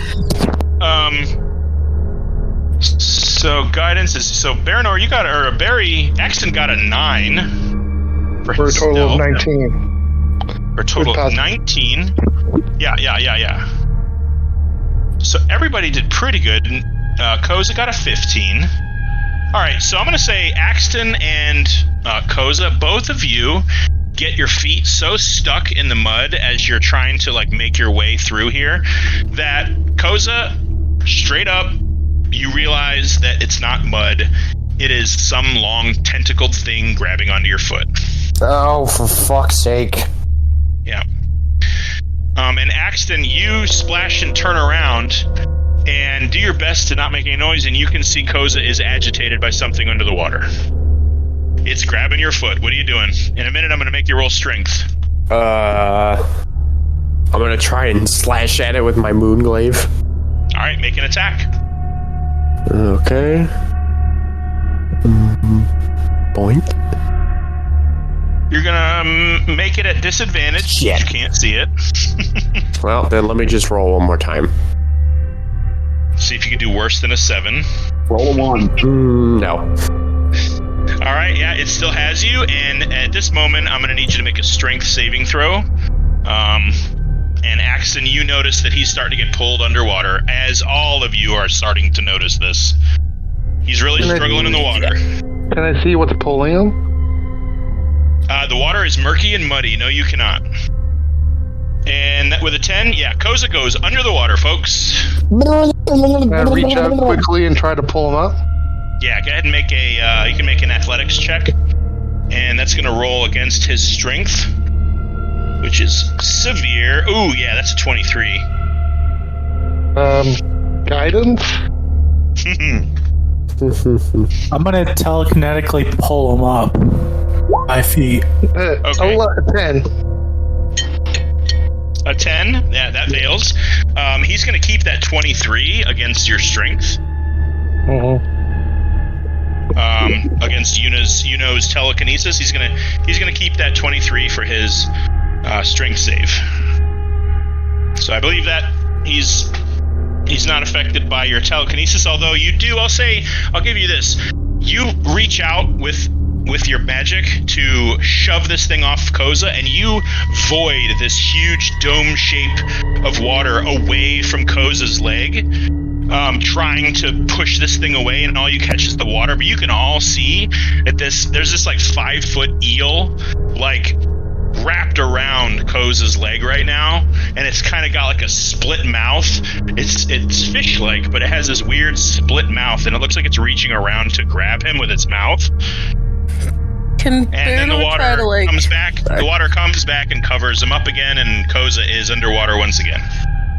Oh, I was going to say, so if I could, I was going to cast Sacred Flame on the creature. You know what? I'll give it to you. Go ahead, and he's got a. Is that a save? Or is that a ranged spell? He has to make a DC 16 Dexterity save. He got a natural 16, bud. Oh yeah. And I'll go ahead and cast Dissonant Whispers on him during that same time frame. Okay. All right. Is that a disadvantage? It is. You have to make a Wisdom saving throw. Oh, okay. Oh, he's got great wisdom. And I got a 10, so that's a 7.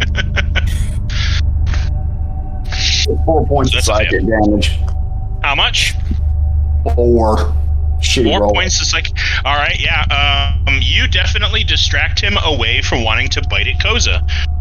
Anybody else? I'm gonna say Parador's definitely gonna line up a shot. There's also some other stuff with the fail. I think there's the failed save. If he failed his save, he also must immediately use his reaction, if available, to move as far as his speed allows away from you. Okay, this is going to be a contested strength against Koza because he's trying to move away with him. So, Koza, you can make a strength save. He's going to make a strength save. We'll see who's higher. Okay. I got a 13. 15.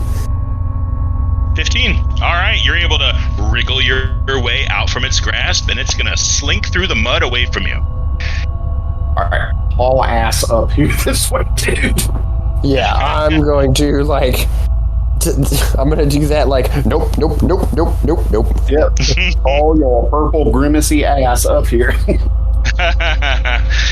Yeah, and not for nothing, you are now covered with this crappy, nasty, gritty, slimy water. More so than everybody else. It's just it's covering you almost with a layer of oily, slimy. You can smell botulism and Ebola and death in this stuff that's all just covering you right now. It gets in your eyes, you quickly wipe it away because you're afraid of what you catch. C. diff, UTIs.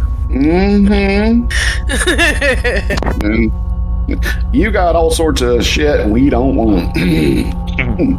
Marburg. So, you guys all make your way to the base of this structure where these cages are. It is elevated. There is a stone floor that looks like it leads further into the swamp. Behind this wall, you see this huge mass of these tight, thorny bramble branches. And that's immediately behind it. You didn't quite see it before because you couldn't really see through the fog. But this mass of thorny kind of viney bushes is easily 30, 40 feet tall, and you can't see through it at the other side, so you imagine it's probably kind of thick. Okay. Anybody got anything to move plant matter? I think we could burn through this something. Anybody who's proficient in perception, go ahead or nature, go ahead and make a roll for me. I will make a nature roll. Perception. Perception or nature for... Boink. 15. Boink. 13. Perception. All right, a 13. Good enough. Koza, you notice that these vines and thorns are dead. There's no living cells in these organisms. It's just wood. So even if you realize, even if you had a manipulate plants spell, these don't count as plants. However, great. Pravish, you notice that there is what looks like a macheted pathway cut through it. Mm-hmm. It's just, it's not very wide, and you get the feeling that you could follow it, but you'd have to like do some effort to get through it, because it looks like they kind of move stuff and then cut it and then let it fall behind them, and it just sort of like reclosed. Even though it's technically cut, it's still like pushed together because it's so dense. So I point that out that there does look like there is a hewn path, but just with all of this debris around, it's still going to take some effort to get through it. So Could I just start cutting away through it? Mm-hmm. With either your halberd or your axe, one of the two of it. Well, This is very sharp. I'll use my halberd. Okay. Does it look like any assassin vines or anything like that, or is it just debris? I'm not going to make you roll nature for that, because you have now seen assassin vines like 2 or 3 times, so you're definitely wondering what this is. This doesn't look like assassin vine, but it definitely looks like it might be related, the way different pepper plants look kind of similar, even though they're technically different, that kind of thing. Mm-hmm. But what you're sure of is that this stuff is dead. Okay. Super dead. Dead. Okay, I just started Open its packing pockets and look for loose change, dead? Yeah, definitely. Okay. Not getting up. Down for the count. Hello. Axton. Hey! Are you here? I'm here. Yay! Are you serious? Yeah. Dope. All right. No So you want doubt. the bad Okay, news or cool. the horrible news? Yeah. Yeah, I've heard some. Okay, Let's just well, keep going. Let's keep going. What's going on? What's currently happening? We are in a dilapidated and decrepit old ruined cathedral at the base of the Grasping Ridge Mountains, and we have found a path through which it appears the Blackwing party has gone through. We've already found evidence that the hostage cages have been emptied because they're outside the cathedral. Fun. Okay. Did I get it? Yep.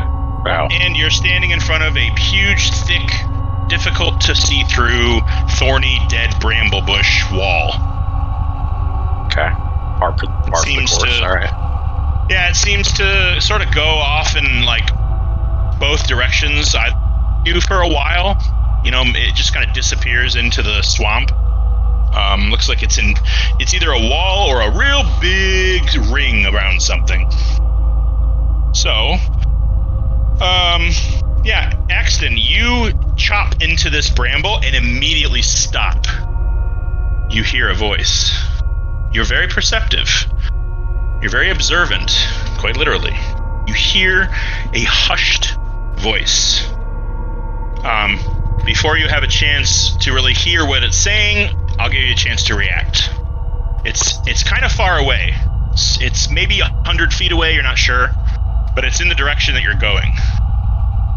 Okay, well, I guess I'll stop my chop and try to listen to see what they're saying. And I guess try to notify other people, Shh, I hear people. Okay.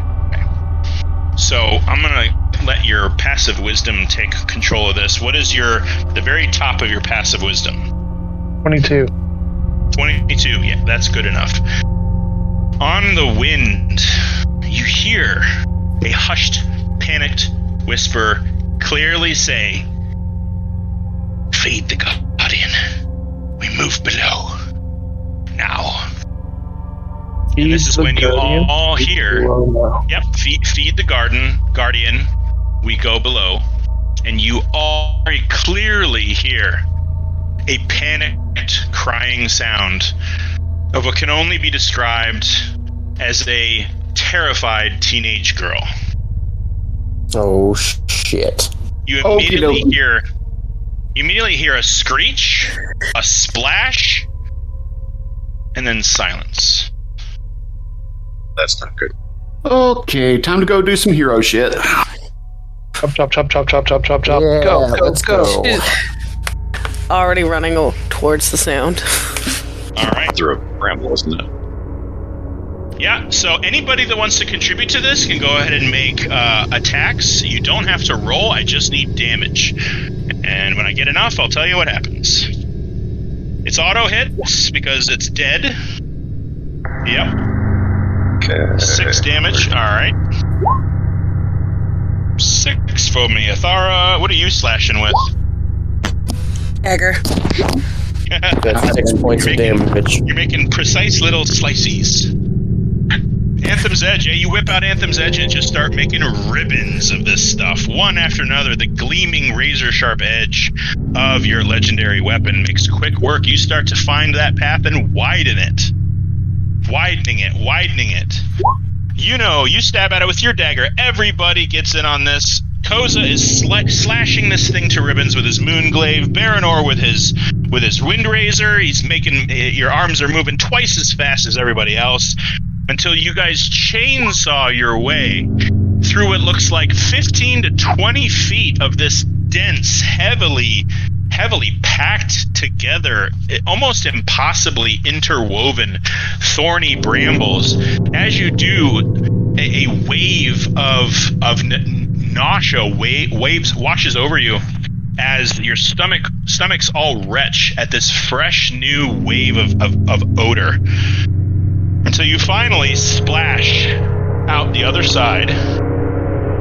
Your sweat sopping and soaking your clothes, yet a fervent chill shivers your bones as your feet splash into the edge of a wide, bleached green pool of acrid, murky water. Hold on 1 second. It sits at the base of a stiff, cliff's edge, this pool. The air in this space is ruinously pungent, a sharp sensation about your nostrils with notes of concentrated, stinging citrus and a blanket of moldy, festering vegetation, and the stench of rotting corpses hits you like a club in the gut that forces most of you to heave immediately. I need a con save from everybody. Con save. You gotta beat a 15, folks. Just so you know. Koza, And I'm still not doing it. Baranor, And Kurvish got an 11. You know, 17. Luna even Luna worse. got a 4. Yathara got a 7. So everybody but you know, instantly this smell, you weren't ready for it, even though you've been smelling it all damn day, hits you in the gut and you all barf your breakfast down onto your feet within this disgusting, smelly water that you now are standing in. Fantastic. I swear, if we ever make it out of this, I'm going to be sitting in a perfumed bath for 3 days. Yeah, that's I'm fair. going to invest in an air freshener business. Yeah, you have alchemy at your disposal. Yeah. Your eyes burn as you struggle to focus on your surroundings and gaze out upon the terrain. At least 60 to 70 feet across, the pool is broken by a dozen or so pockmarked stone outcroppings, roughly obelisk-shaped, jutting out from the water at odd angles. There are the strange green and yellow webbing that crawls up the obelisks from the water surface they're submerged in. Some are completely covered in the webbing. Some are spotted black, thick, snot-like bubbles gurgling along the pool's surface, burst every few seconds. At the pool's center sits a massive, twisted, dead tree. Its bark and leaves stripped away by the wind and insects long ago, while its trunk is riddled with wormholes and tunnels and tiny labyrinth-like trenches carved like glyphs by termites and other creatures. There are several festering corpses and skeletons, hanging by mossy ropes, some by the neck, others by the feet, with several piles of bones underneath the branches where the ropes have rotten and given out. You see this. Oh, fun. Oh, great. Our new vacation spot. The tree's massive. It's about 10 feet wide.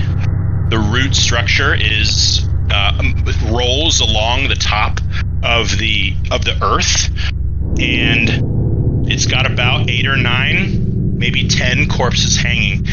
As you stand there looking at this pool of looks like kind of deep water, we're gonna take a break. Okay. All right, folks. Standing. We'll make it a short one. We'll meet back here at 5:50. So that's about a 12-minute break. And so stretch your legs and blow your nose and hack up the phlegm in the back of your throat. And we'll see you when we get back. All right. Okay. See you later.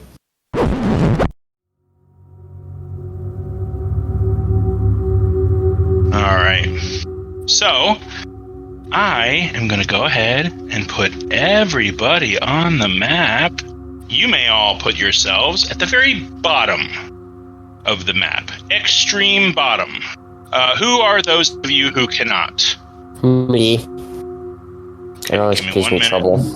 while I shrink everybody down to the right size. Oops. Nope, I don't want both of you. Not so fast there, you know. There you go. Okay, let me get Koza. How about Baranor, and how about Iathara? You guys too? Yeah, I can't put mine on there. All right. I think I've successfully done it once. I can't seem to do it now. You can't make it twice, huh? Ah, I did it. I did. All right, let's get Luna on the map. Who is feeling much, much better? Not 100%. All of her ability checks are at disadvantage, Mr. Baranor, because she has Slimy Doom. Ooh. Okay. It is so far just reducing her speed in half.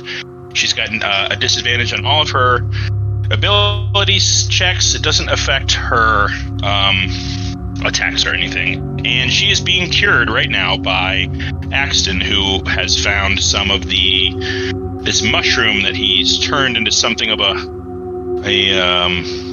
a cough syrup of sorts. Who else? Who else we need? Looks like we need 1, 2, 3, 4, 5. We need Sir Definitely need Thorsten. Sir Thorsten, who I don't actually have yet. Hold on. Who else? We're missing somebody else. There's only 5 people. Oh, you're looking for Koza.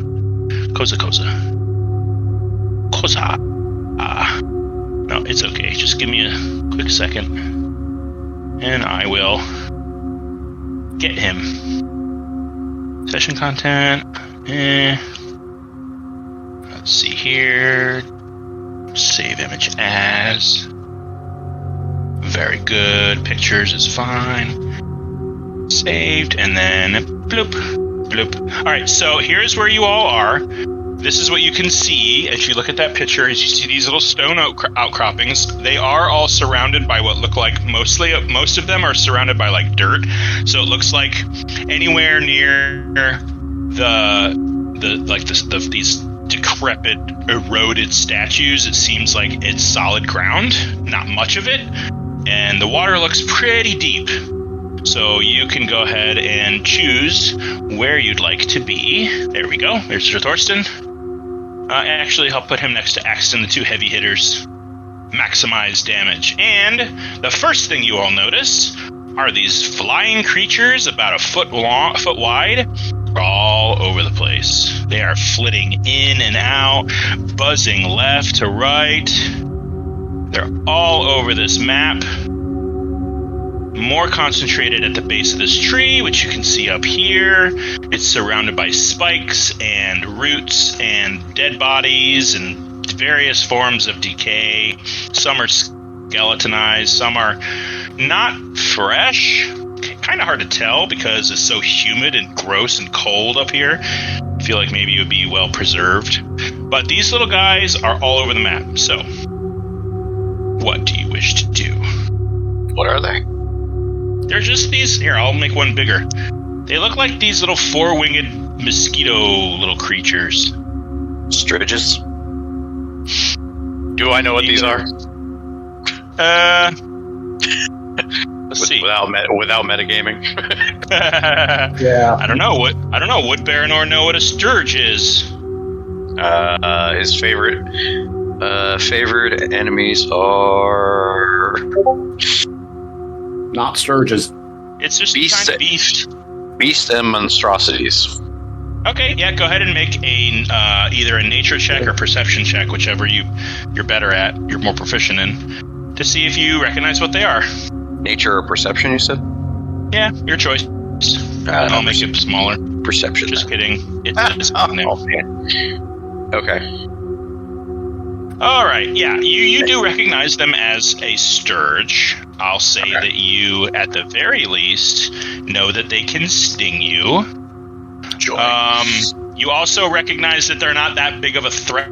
They're just really, really pesky. Yeah, they're super annoying. Yeah, they do have a way of draining you of your blood if enough of them swarm you, but in low numbers, I mean, it's just a couple of swipes with a dagger usually takes care of them. They're about the size of like a cat flying around. That's still terrifying. Yeah. I had nightmares about the mosquitoes in Jumanji, okay? Well, then you're seeing them right now. I know. All right, so immediately where you're all standing, there is a drop-off in the water where you can tell it's going to go probably at least to your neck, a few feet out. And this water is disgusting.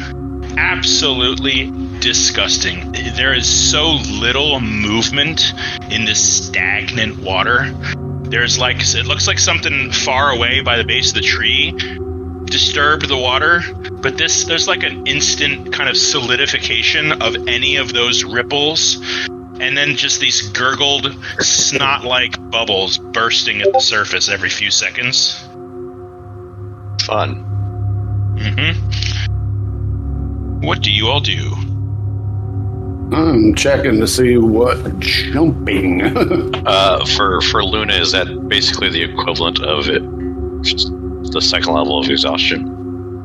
No, she does not have any more exhaustion because she's being cured. Right, but I'm saying disadvantage on ability checks and speed halved, that's second level exhaustion. Yeah, that's just that's coming from the disease itself. It's not coming from exhaustion. Right.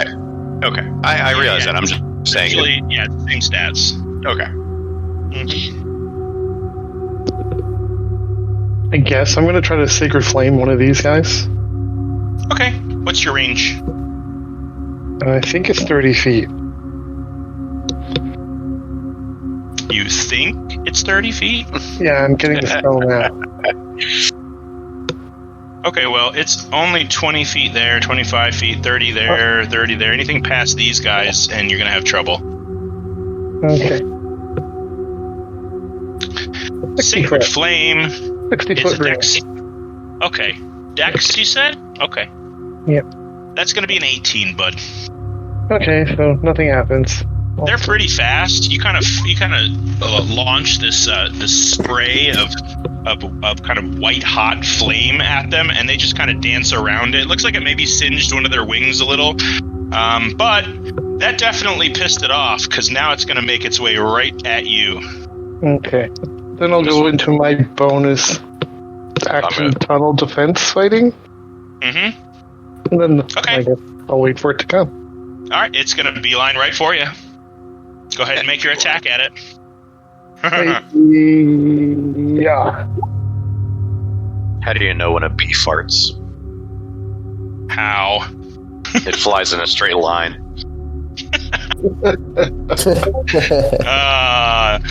Oh, that's funny. Your terrible pun made it so he can't hit the Sturge because he's got an AC of 15. Sorry. Oh well. I like to think that Barador actually said that joke and it made Axton miss. So it's kind of buzzing around your head. It's going to make an attack at you. It's going to try to hit you with its proboscis. And that's going to be a blood drain. That's not great. That's only going to be a 13. No. Nah, 19. okay, so it's going to It's going to try to buzz away 5 feet. You can go ahead and make an attack of opportunity away from it. It's just kind of like going to hover around you as best it can. Yeah, that'll hit. Yeah, you slice it clean in half. No problem. You kind of get your bearings. Although you're about hip deep in this water, you kind of get a good swipe at it. And cleave it in twain. Yay. I will move it off. It's both of its halves drop into the water. Bloop. And you see it kind of floating ever so slightly on the surface before it drops beneath the surface of this gross, slimy water. What are the rest of you doing? I'll shoot an arrow at that one then. Which one?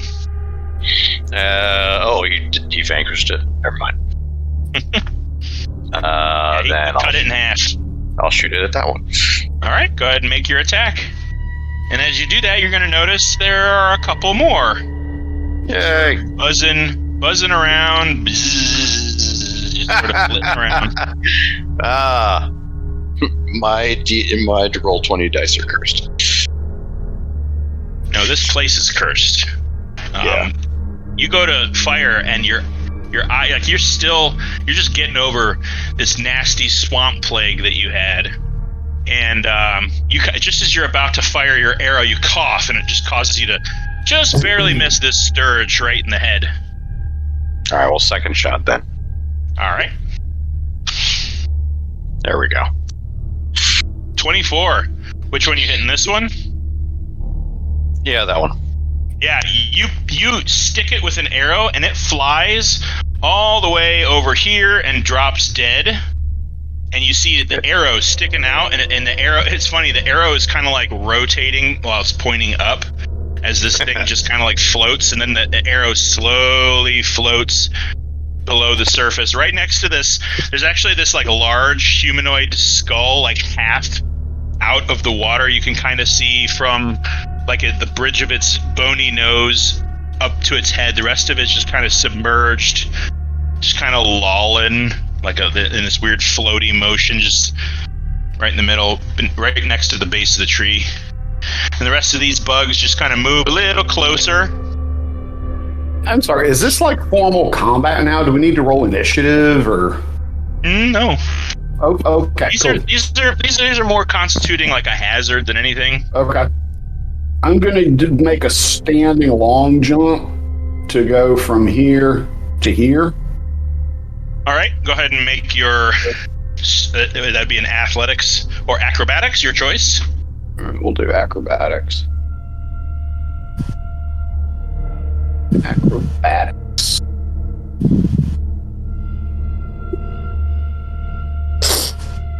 8. 8. All of the roll 20 dice are cursed. Guess what? You're not standing there. You are now here, and you are underwater. All right. Well, I will do my best to swim up to the shore here. Yeah, you're going to have to make a con save before you do that. As you accidentally inhale about 4 or 5 mouthfuls of water. And it's not good water. Yeah. 5. All right. Kravish, I need you to roll a d10. 1. Oh no, a 1. Oh no. Okay. How do we smudge roll 20? How do you want to fudge the rolls? No, smudge to cleanse it with incense or something. You have to restart your browser. That's how you cleanse it. All right, yeah. I'm gonna say after a little bit of panicked coughing underwater, you struggle and you grasp a handful of mud and then another, and you slowly pull yourself up the embankment until you do eventually make it. But you're met right here. You're met by 2 of these sturges who are hovering right above your head, and they're going to make an attack each on you. Do I still get an action? You would have if you had made it, but you didn't, so you have to endure this. You get it's a 14, and that's a 11. Or no, 14 and an 11. Do either of those hit you? Both miss. All right. Yeah, they both miss, and you may retaliate. All right. I am going to cast Spirit Guardians. Cool. All right, let me bring up the Sturge's stats. Wisdom is not great. One gets a 9, the other gets an 11.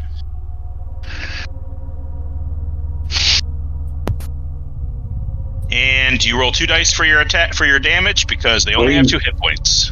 Yeah, so 13 points of damage for each of them. Yep, they are both kaput. They fizzle out of existence.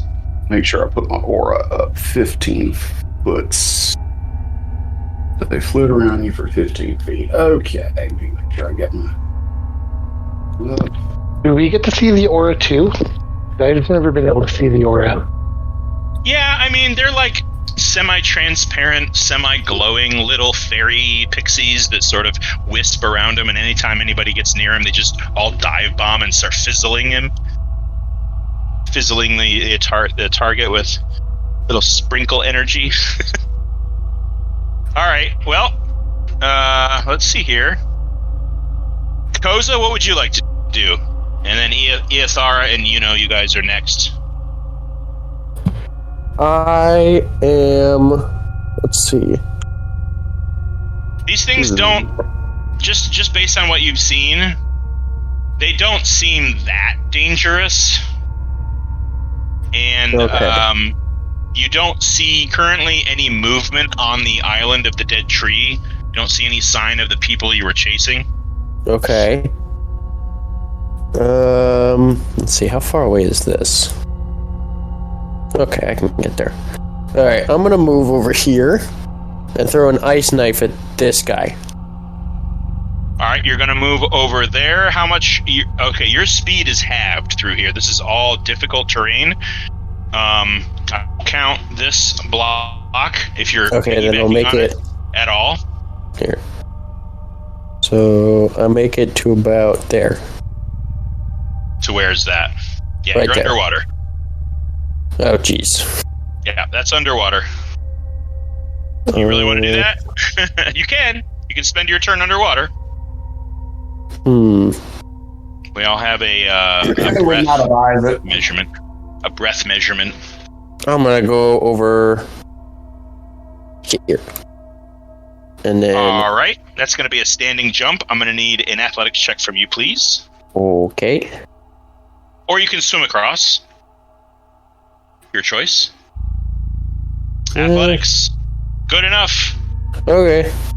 Alright, I'm gonna throw an ice knife at this guy right here. Okay. So And that's is that a ranged that's attack that's a ranged spell attack on my part. Okay. So that's plus 6 to whatever this is. Oh, come on. Does a 10 hit? It does not. Fuck. It's distracting. This whole place is like an attack on the senses. You all feel like this encroaching pressure in your sinuses, and it's like squeezing your chest every time you breathe. That pungent smell of vegetative decay and death, and that, just lack of a better word, acid, that acidic sting inside your nostrils is so prevalent here. It's hurting your eyes. You're getting like onion cutting eyes, and you miss. Iathara and what would you guys like to do? I'd like to move there. How far was that? I measured it and forgot. It's only 5 feet. That's not a Perfect. problem. It's easy to get there. You can just step Yeah, that's onto what it. I said. And then Yours was a little farther. 10 feet that way, so it'll be 5, 10, 15, 20 if I move. Oops, that's the wrong one. If I move there. All right, I need you to make a strength check because that is a singular kind of stone obelisk, and you're going to have to hold on to it. Okay. So you can make athletics. You can make acrobatics too, kind of like hook your leg around it or something. We'll go with acrobatics for 21. 21, yeah, you actually scale it and you're able to perch on top of it. It's about 7 feet tall, about 3 feet wide. Perfect. And then... Totally not phallic shaped. I mean, Ithara wouldn't care. And then I'll try to shoot the one farthest to the right. So if you get to figure out how to make the circle-y thing appear consistently. You just push and hold your clicker. Okay. You see a few more of these things start to enter the space. There's definitely one hovering right next to you now, Ithara, as you shoot. So go ahead and shoot the one you were aiming for. Okay. That is 25 to hit. 25 definitely hits. And 11 points. Alright, which one was it? This guy? I was going to go for... There we go. That one. Alright. This guy? Yep, that one. Okay, yeah. You pin him to the dirt. Think. He just instantly stops moving. His little wings kind of shake for a moment, and then his legs curl in around the bolt as he sinks into the mud. Okay, and then that'll be my turn. Alright, what's your deal? I'm going to hold a spell to see if something bigger pops out. Alright, what would you like to hold? I'm going to hold Magic Missile. Okay. Alright. So you guys all kind of have the lay of the land here. There are some harassing creatures that are definitely in the area, although based on what you've seen, they're not too big of a threat. There are a few footholds and little islands of heavy, dense plant matter and dirt that protrude. There's also some singular stone outcroppings you guys can kind of get. You've seen Ithara kind of grab one and scale up to it. It looks like Kravish and Koza made quick work of leaping over to here. What would you guys all like to do to get across this pool? What would you like? How would you guys like to spend the next, 20, 30 seconds? I'm going to have Sir Thorsten make a standing leap. He's pretty dexterous. Yeah, that's good. That's a 19. He's going to make his leap.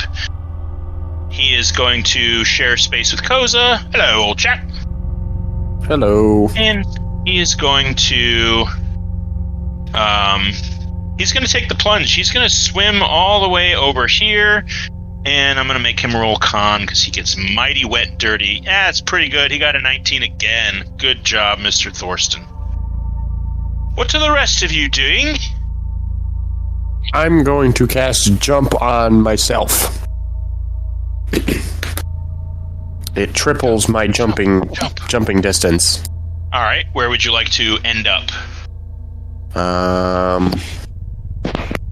Right. Yeah.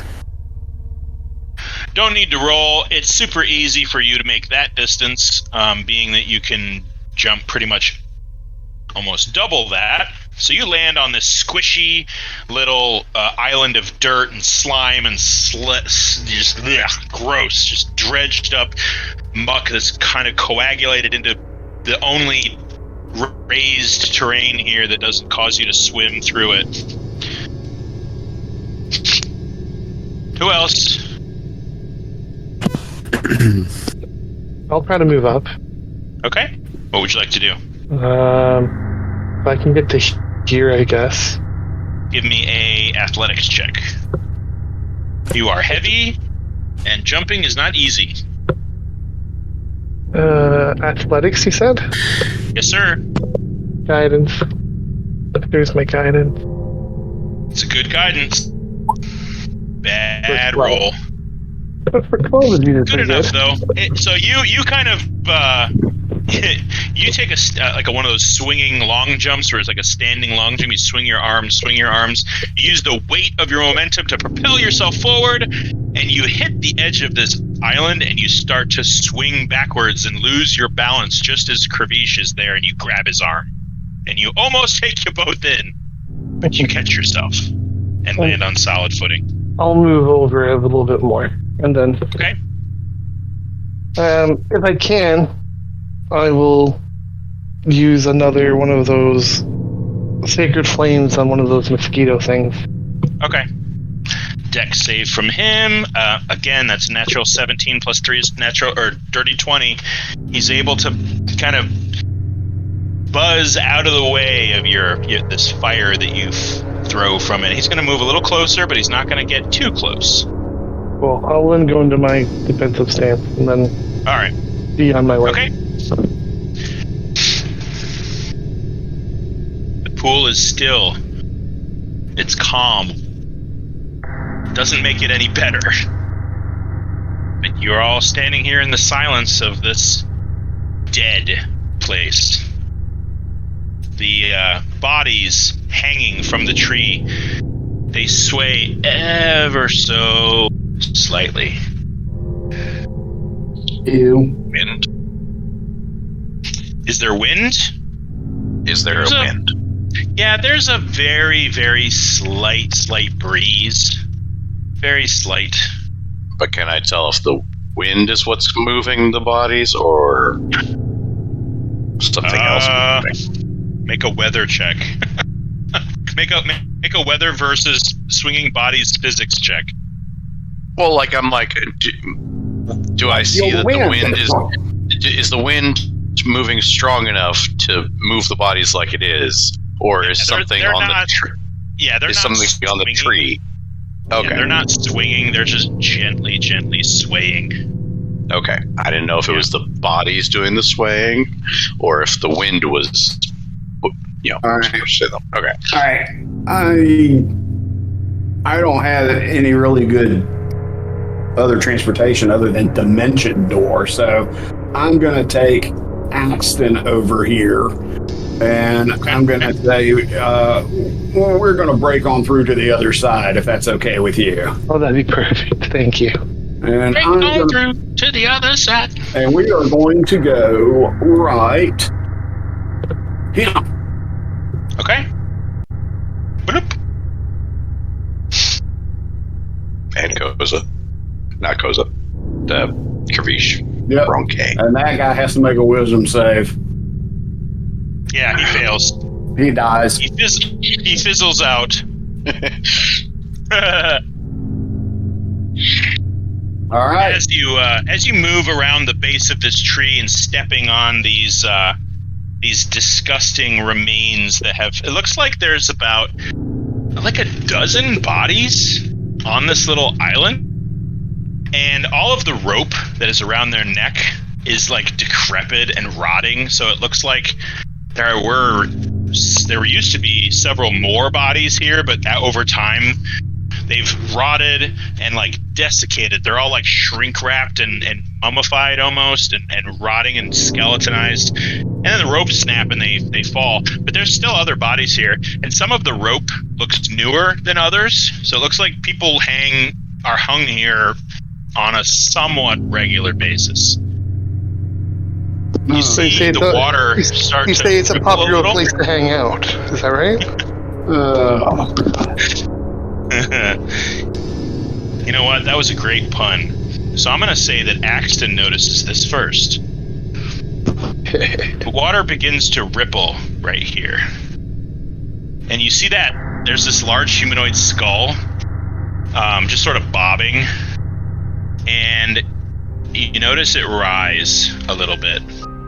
And water sort of filters out of its eye sockets and over what look like elongated teeth, flat on the bottom, kind of like a horse. And you notice that there's actually instead of a skull, it's more of a humanoid face with a skull's eye sockets. Oh, lovely. I'm going to need like a college of therapy cleric every month after this. So, this humanoid face rises completely out of the pool. its jaw opens wide and a long tongue slithers out of it, covered in a green slime.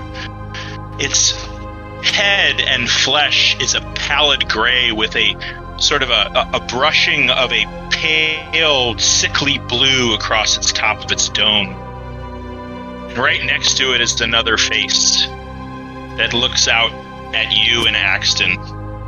So now there are two, followed by another, and another, and another, until 5 of these heads grow in height. 5, 10, 15, a huge body of twisted flesh and ribs and bones erupts from the bottom, and they all open their mouth to roar, and nothing comes out but silence and a gasp. I need everybody to roll initiative as you see this. I love it when my phone turns off. Yeah. That's Okay. Yeah. The base of this thing's body I hate is covered that so much. in weird crab legs and arms and tentacles that reach and grasp not nearly as far as it can reach with its own mouths. There are 4, 5, 6, 7 of these heads that sort of just snake around its body, regarding all of you, focusing on Kravish and Axton. So, guidance for my initiative. let's see here. I don't know why it didn't keep. Oh, and he gets to make a wisdom save. Yes, he does. And I get a free attack? Hold on. That's not right. I don't know why I didn't save my rolls from last. Oh, there it goes. No. On the opposite spectrum of the initiative. There we go. Not bad. Oh, wait a minute. I already had character selected. Okay, initiative. So I roll again so I can put myself on there. We'll roll again. This creature's heads sort of undulate and coil around it as if by some sick, twisted, disturbing dance. Each of its mouths gnash its teeth, biting into its own tongue as green slime trickles down its chin. It begins to lash out and move towards Kravish. Is there anybody who can't do it? You add me. Yes, I will add you all the way down there. Add turn. There you go. Are you able to manipulate that? There we go. Okay, 1, 2, 3. Let's get Mr. Thorsten involved. Unlike last fight, where none of the NPCs did anything. Alright, Thorsten. Hey, pretty good. Pretty good.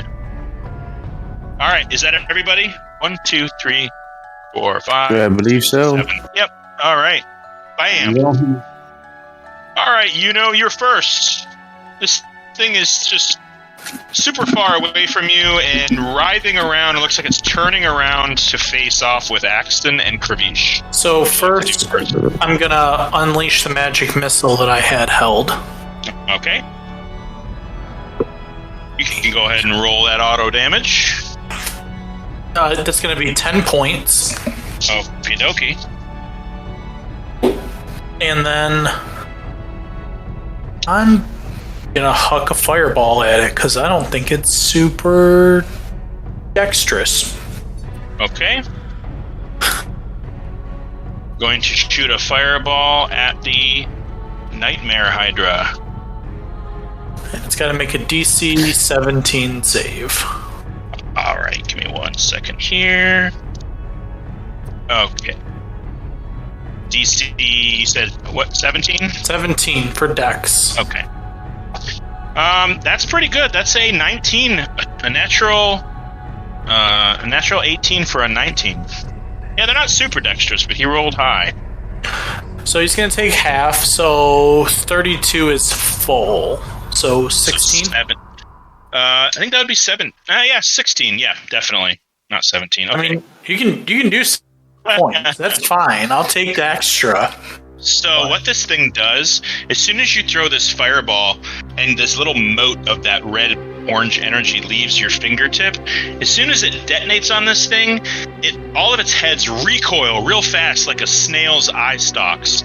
Just slips into its body, and the fire just rolls over the top of its flesh, and it seems like its back is a little more hardy than the rest of it, and its head slowly elongate and begin gnashing its teeth, and you see 3 of these heads look over in your direction, and it sees all of you now.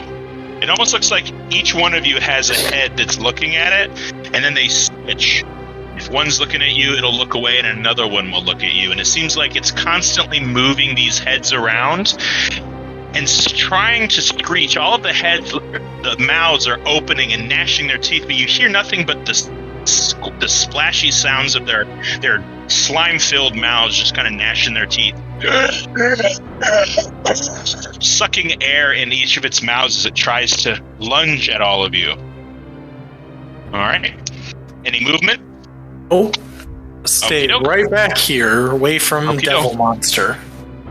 All right. On your turn, you notice one of the heads dip under the water. It is Kravish's turn. And by the way, this whole thing's body is like mostly submerged underwater, but it does have these like feelers that look like there's an amalgamation of like baby arms and grown man's arms and skeleton-looking arms and crab legs and twisted whipping tentacle vines. Krish!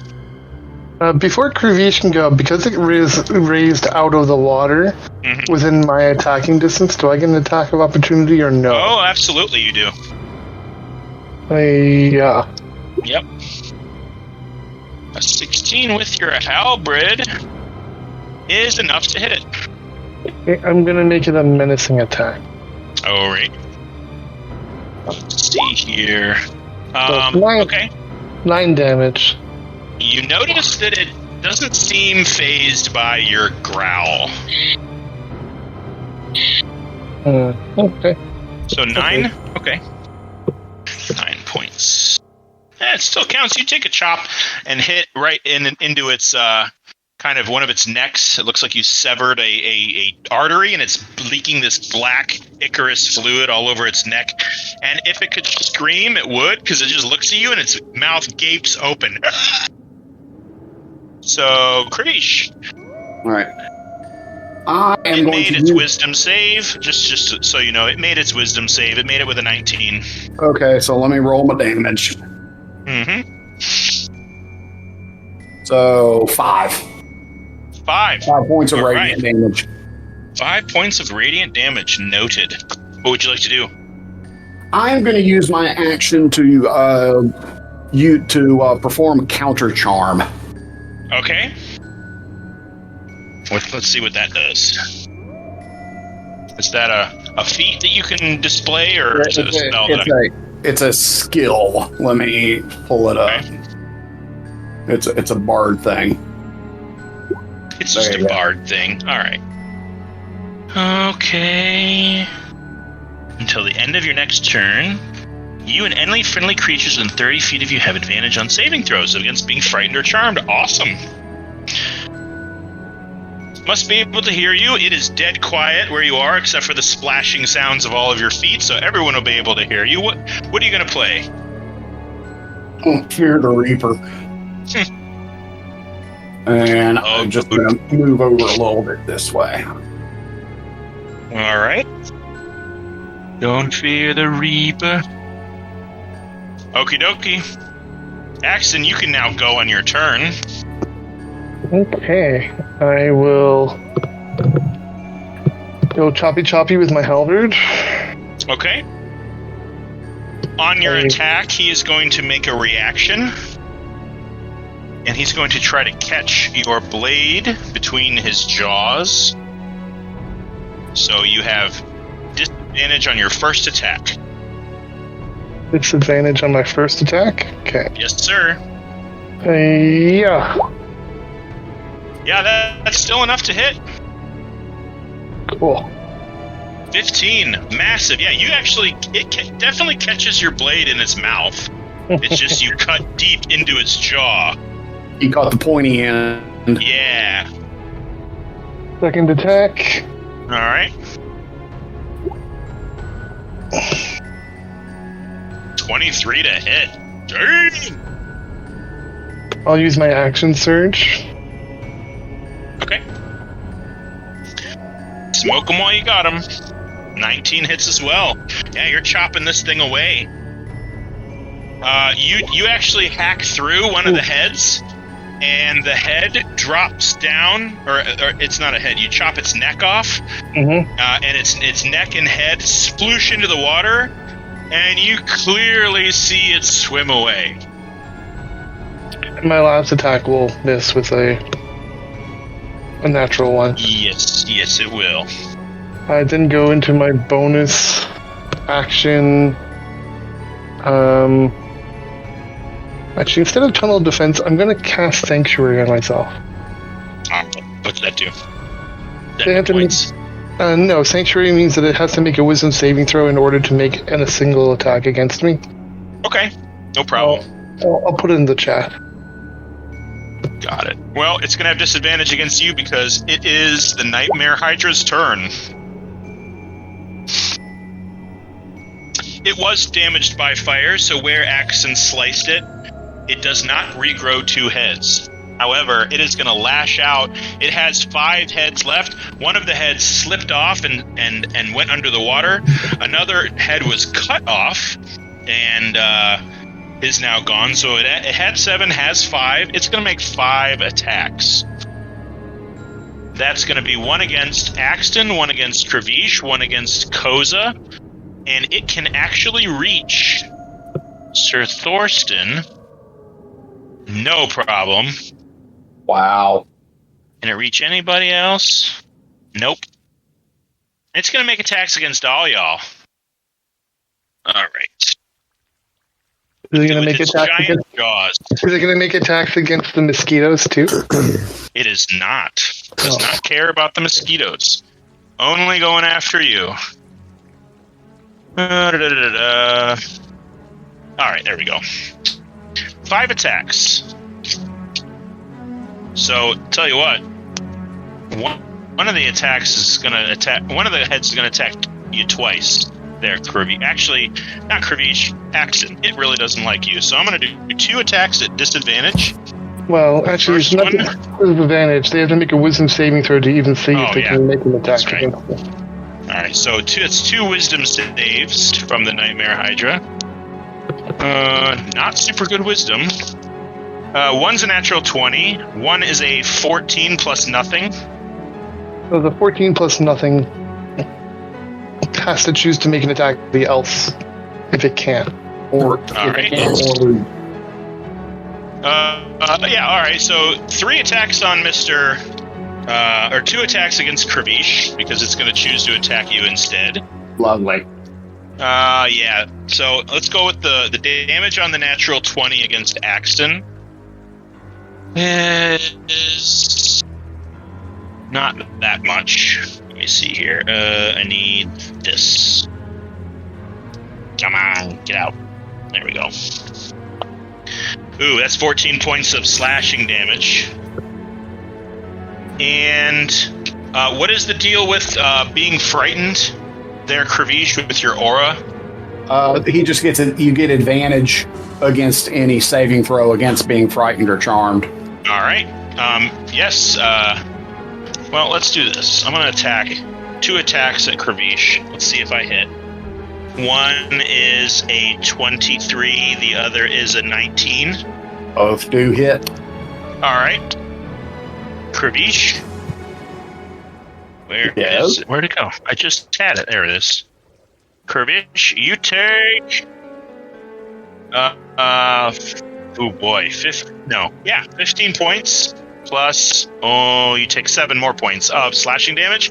I need Axton and Karish, to both make wisdom saving throws. You can both do it at advantage. Same thing for you, Koza, because that's a dirty 20 against you. And that's 15 points of damage against you, man. Man, I'm rolling high. Super high. And I need you to make also a wisdom saving throw. Me as well? As is, yeah, all three of you. Oh boy.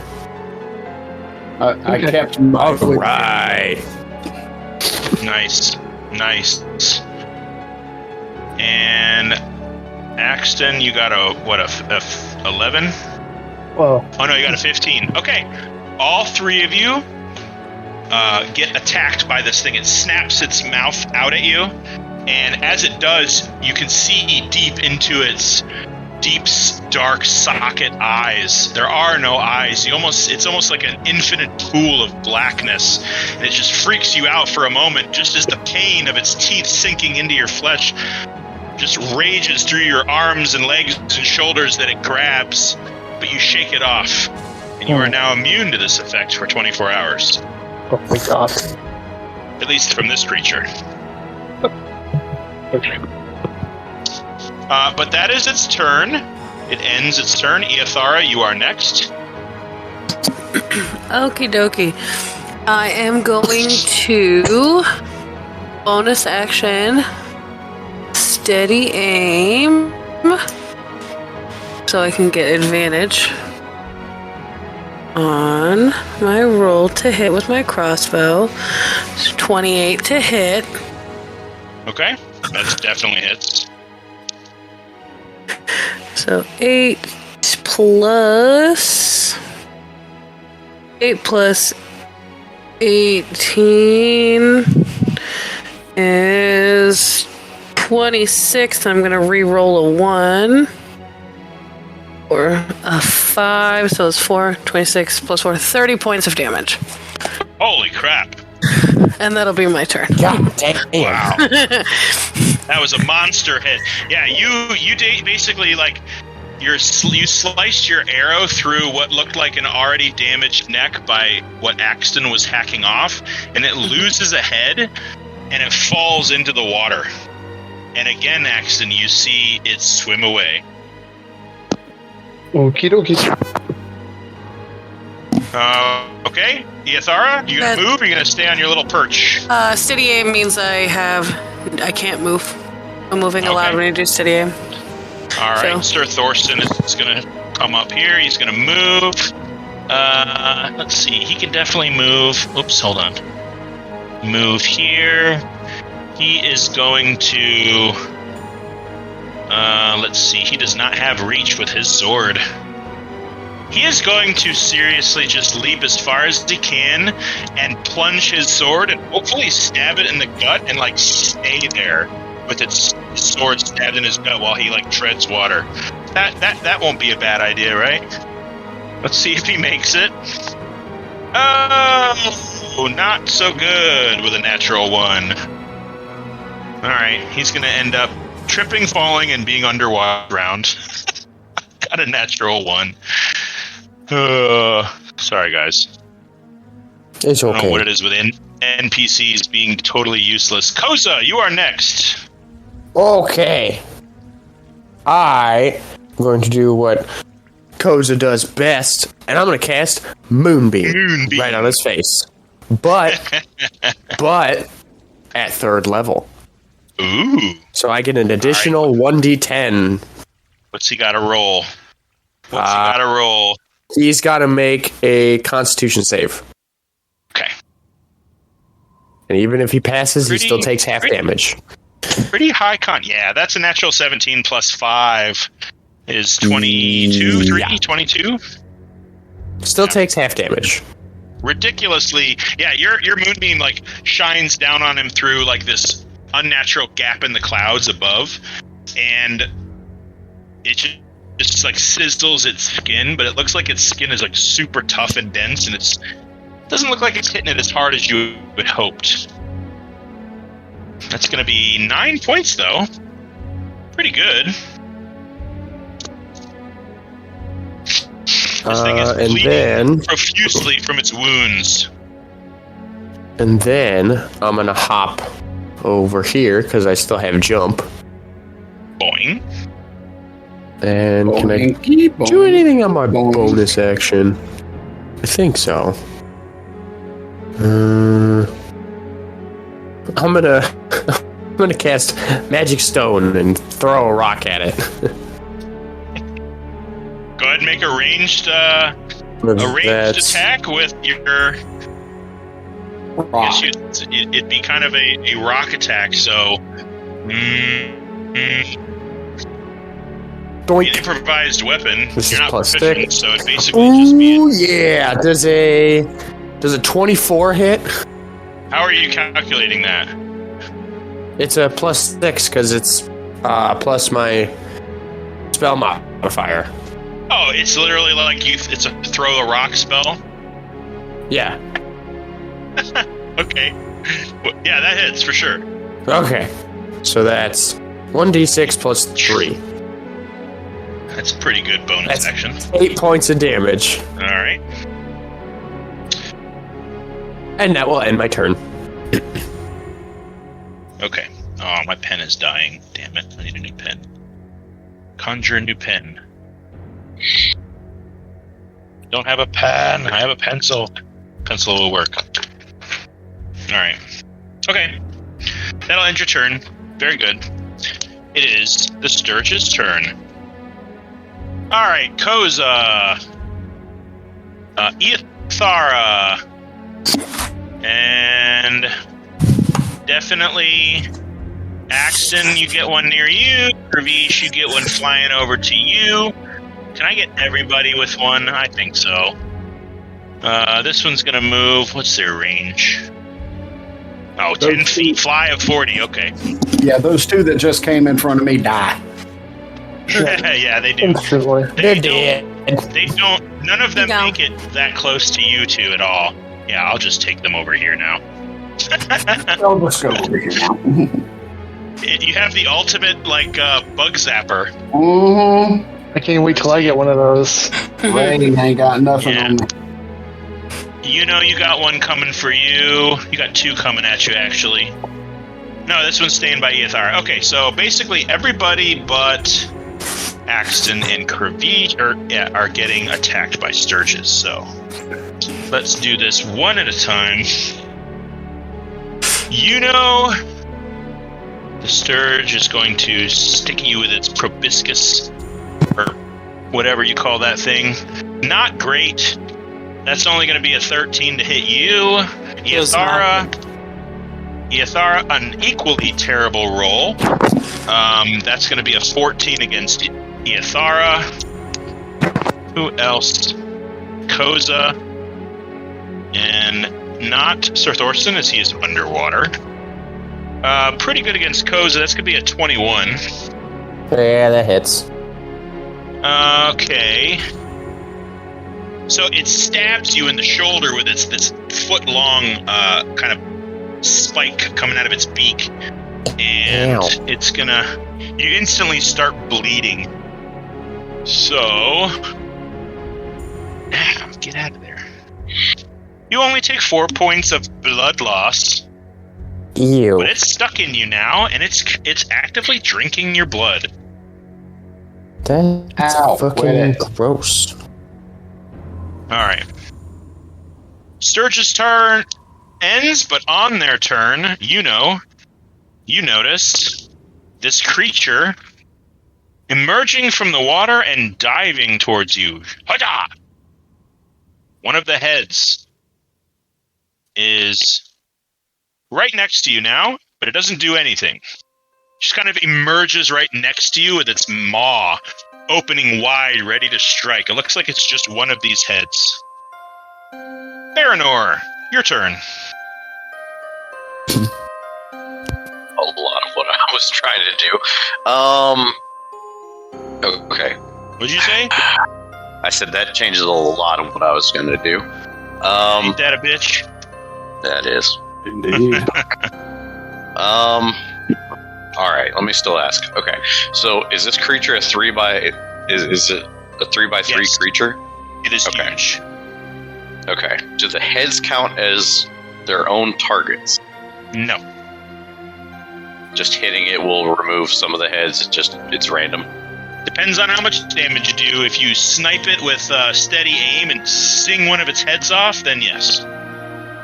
Okay. I was trying to swoop. I was trying to see if a certain spell would count towards the area effect spell, but it doesn't sound like it's going to. Okay. All right, then I will Hunter's Mark this one. Okay. I will put a little target on it. Boop. Boop. Okay. And just so you know, it counts as large. Yep. I'm going to... Oh, it counts as large? Okay. Yes, sir. But then I'll stay exactly where I am at, and I will shoot it with my gardener's bow.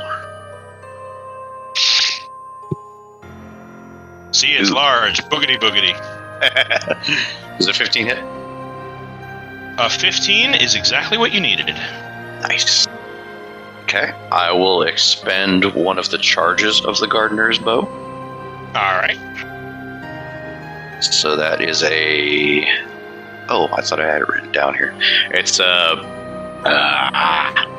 it's like the Entangled spell. Is that a strength check? I think it's Or a strength save? check. I believe so. Let's look it up. I wanted that on my. I wanted that spell on my halberd. Okay. I thought I had it in the spell in the description of my bow, but I guess I did. Strength saving throw or be restrained. Okay. Okay, 15. And then while I'm doing this, just double check what restrained means, unless you already know. A strength check, yeah, that's a 17. Okay, well that passes. Okay, restrained. I mean, I guess it doesn't matter now. Okay, and damage for it. Just 1. Great. So 6. Did you just beat your head against the keyboard or something? Who? Me? No, I said if Ken just beat his head against the keyboard for a moment. I clicked on the gardener bow. The button. That's what it did. Had a panic attack. Oh, okay, gotcha. It totally did. All right, so with the Hunter's Mark, that's 11 points of total damage. Okay. Second shot at the same target with the gardener's bow, and that misses. All right. Yeah, you guys are all really Luna, taking shots and chunks out of this thing. Luna's going over there and is going to take the dodge action. Okay. You know, it is your turn again. Top of the round. There's a thing next to you. Actually, 2 things. First thing I'm going to do is Misty Step the fuck up out of here. Oh. Doodle!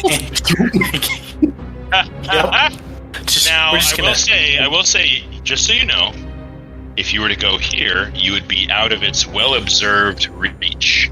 Okay. There you go. And then... This thing's necks extend quite a bit. See something. Okay. I am going to... I'm going to banish the big one. The big one? Alright. Let's see here. Is that a charisma save? Yes. Alright. DC 17. It got an 18, but it has a charisma of 7. That's -2. It pops to another Nope. plane of existence. Alright. Oh, shit. As you blink it out of existence, another little head guy pops up right next to Ithara on your turn. But that ends my turn. Alrighty. Ew. Kravish, Yo. you are next. You have a range of emptiness around you. This thing just blinked out of existence. Doesn't seem like there's any immediate threat to your person or actions, because these sturges are actually, I'm going to say just for the heck of it, they're like surrounding like forming a perimeter around your bubble, where they're like Steve got closer and he got zapped, so we're going to stay here. But it is your turn, Kravish. Yeah, let me just look at range and see if I got anything that I can do. That's 50. And banishment is not concentration. I think we covered this already, right, Ken? 65. All right. 60 feet, so I can target this guy. I am going to go ahead and use Dissonant Whispers on the fella attacking Eothara. Okie doke. Is that a wisdom save for me? It is. Alright. It is concentration, okay. So, Ken, you are concentrating. Be a little concentration pouty face.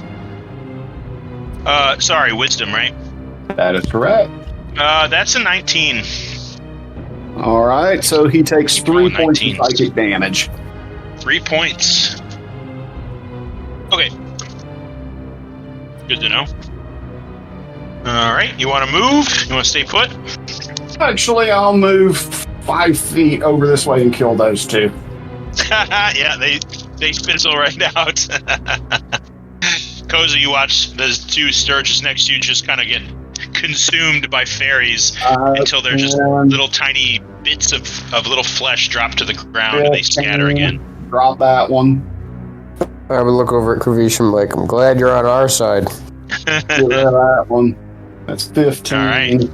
20, 25, 30. Get rid of those two. Oh, actually 3. You fizzled 3 out. That's 3. All right. Bam! Clearing the whole area. Bug free. You should start up a extermination business. Yeah. And let's see. I don't think I got anything reasonable for a bonus action.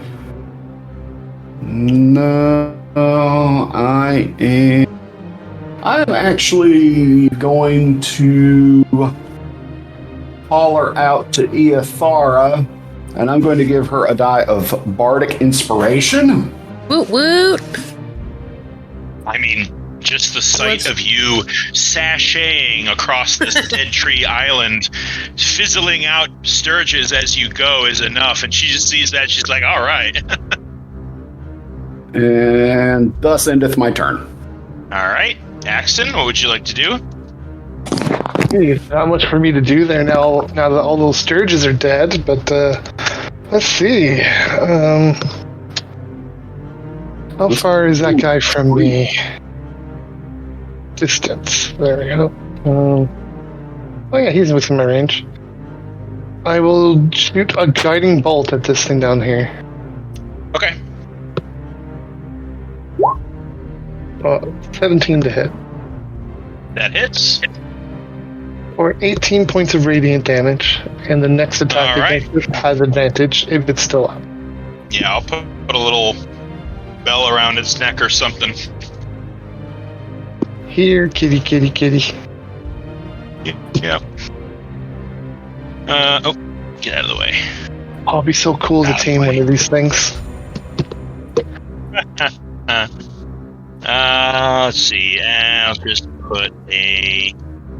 There's no, flash or anything. I'll put a flag on it. It's flagged. And then I'll go into bonus action, tunnel defense, but I'll move 5 feet closer. Alright.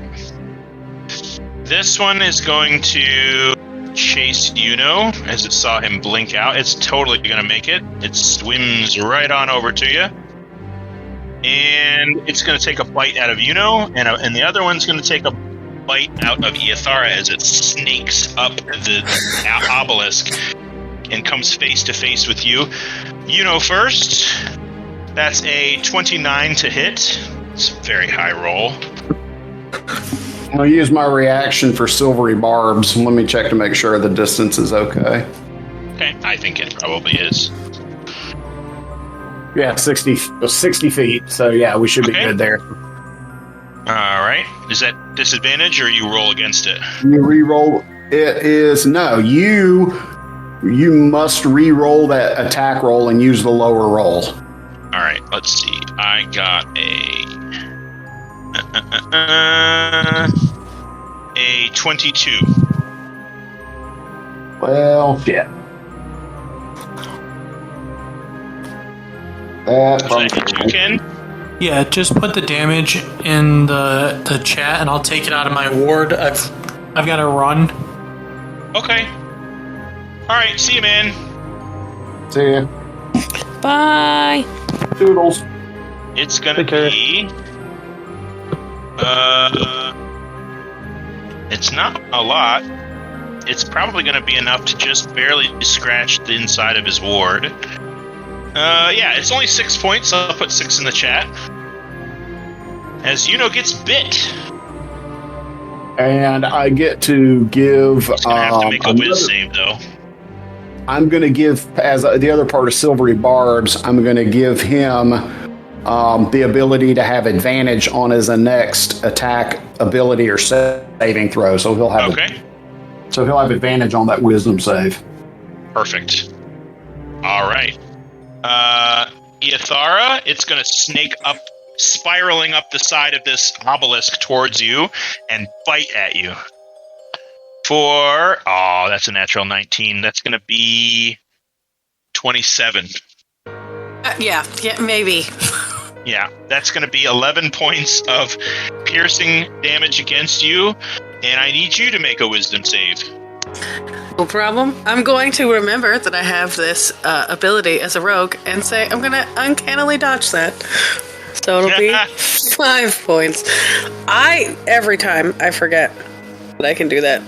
And then you said wisdom saving throw. Yes, please. It's very scary.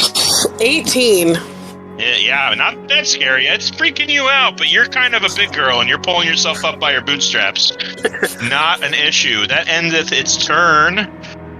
And 6 points, I don't even think that's enough to make him lose his concentration on banishment. So, yeah, no worries. Okay.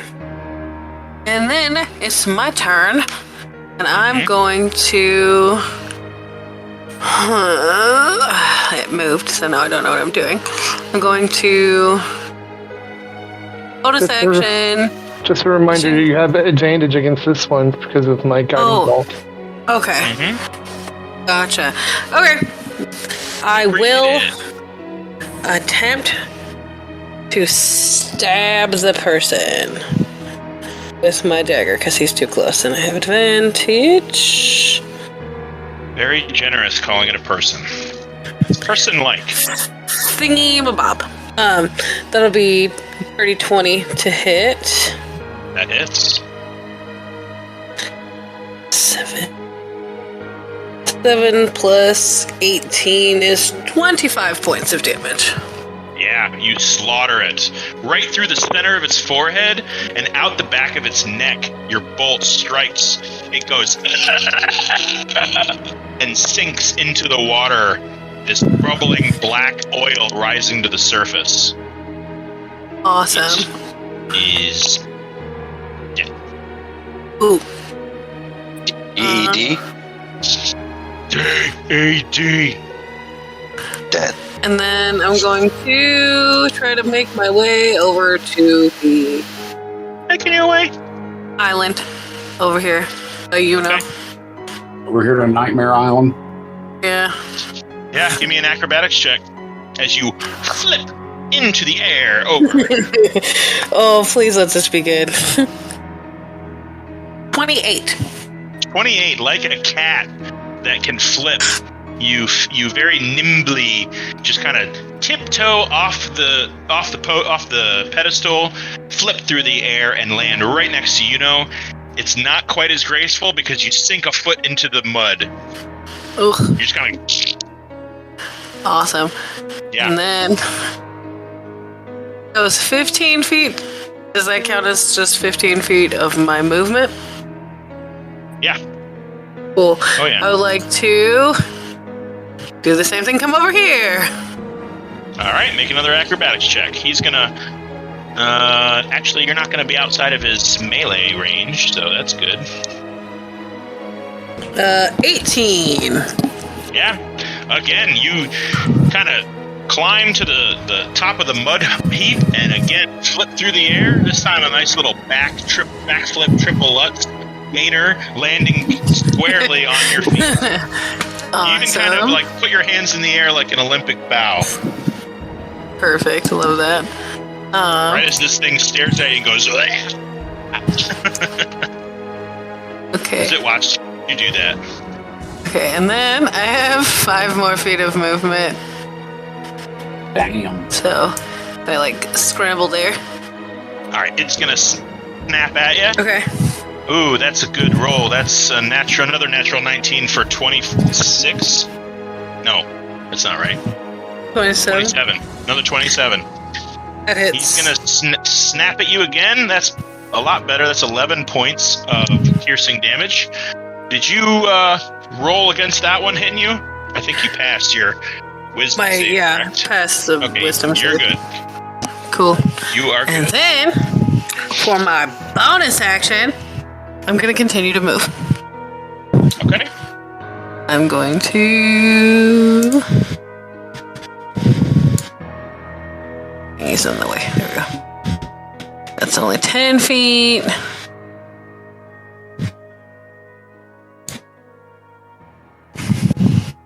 Oh boy, Sir Thorsten failed his con save. I gotta roll a d10.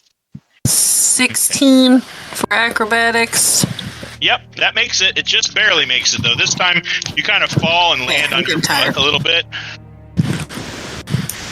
Okay, and then... That'll end my turn for now.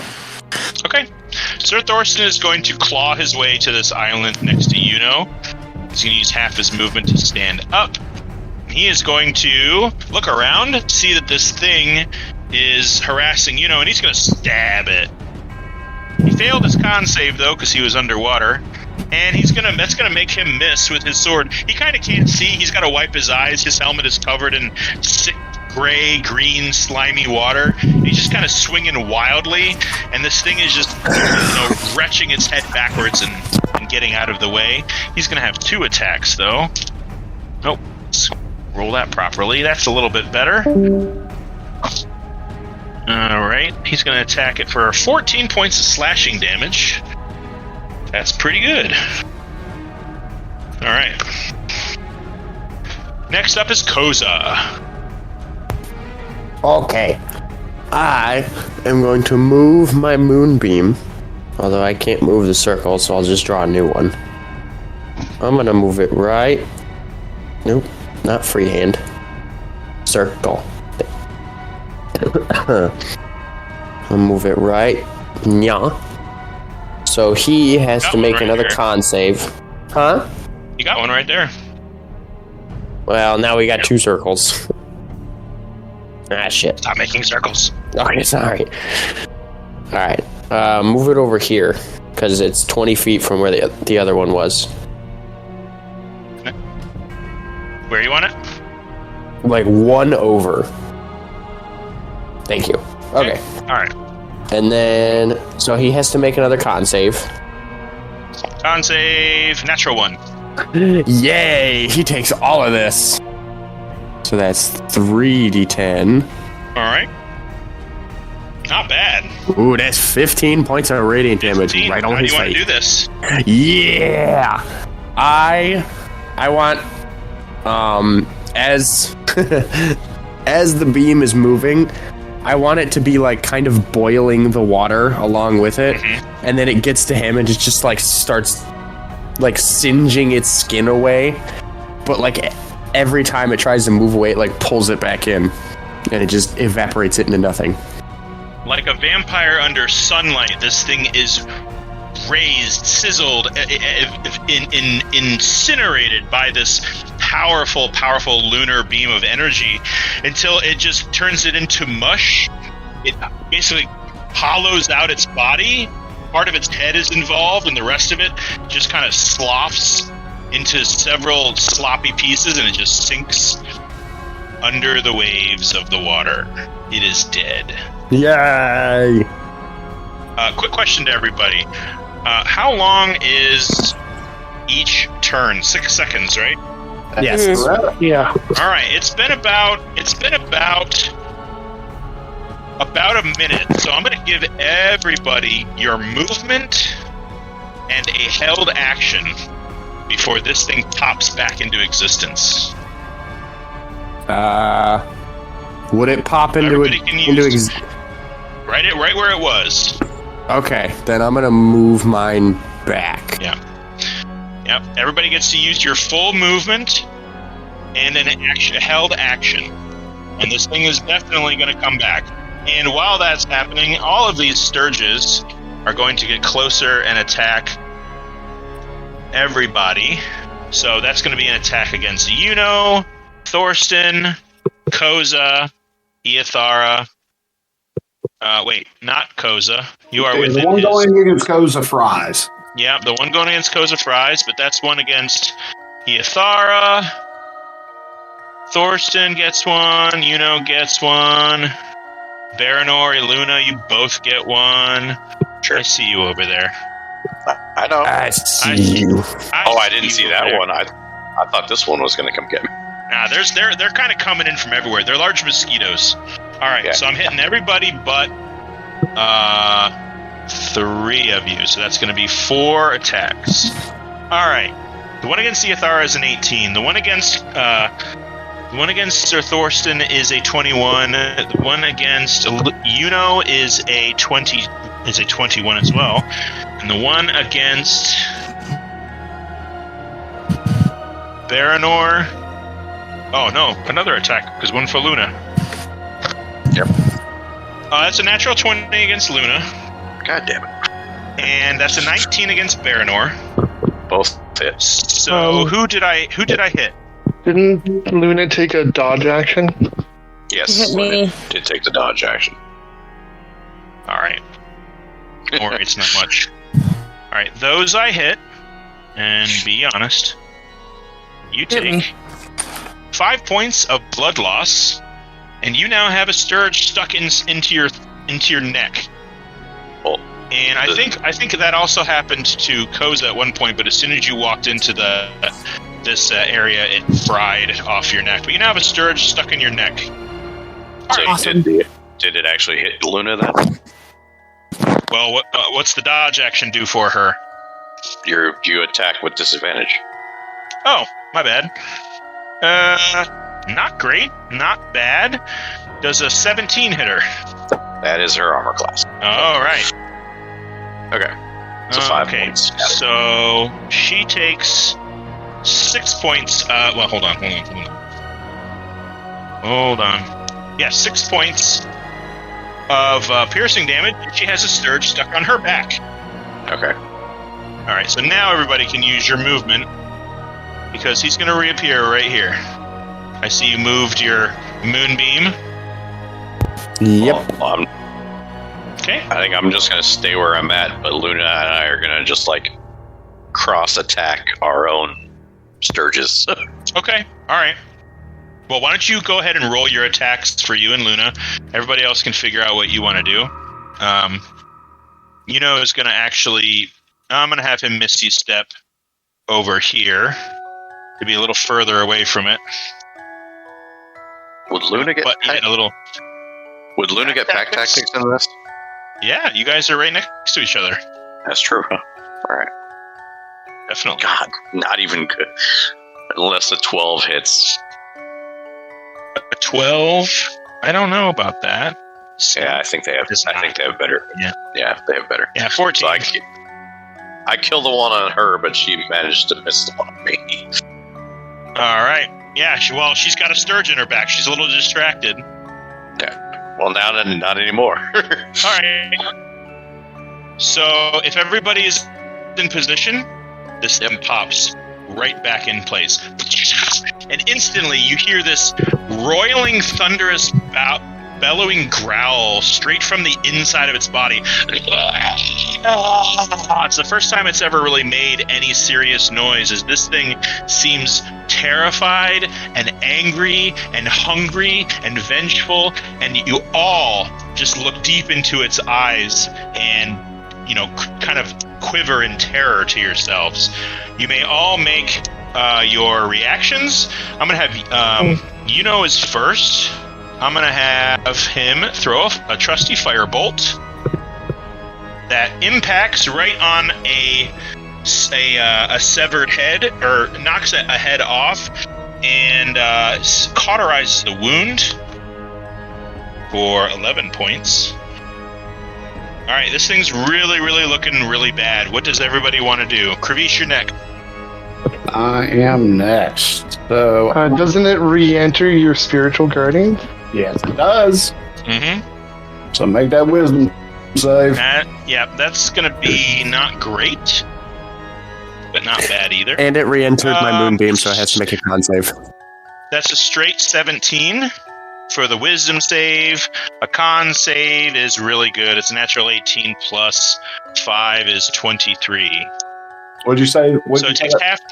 What'd you say? The wisdom. That was a straight 17 roll. Yep, straight 17 for the wisdom save or for the con save? For the wisdom save. If you got a 23 con save.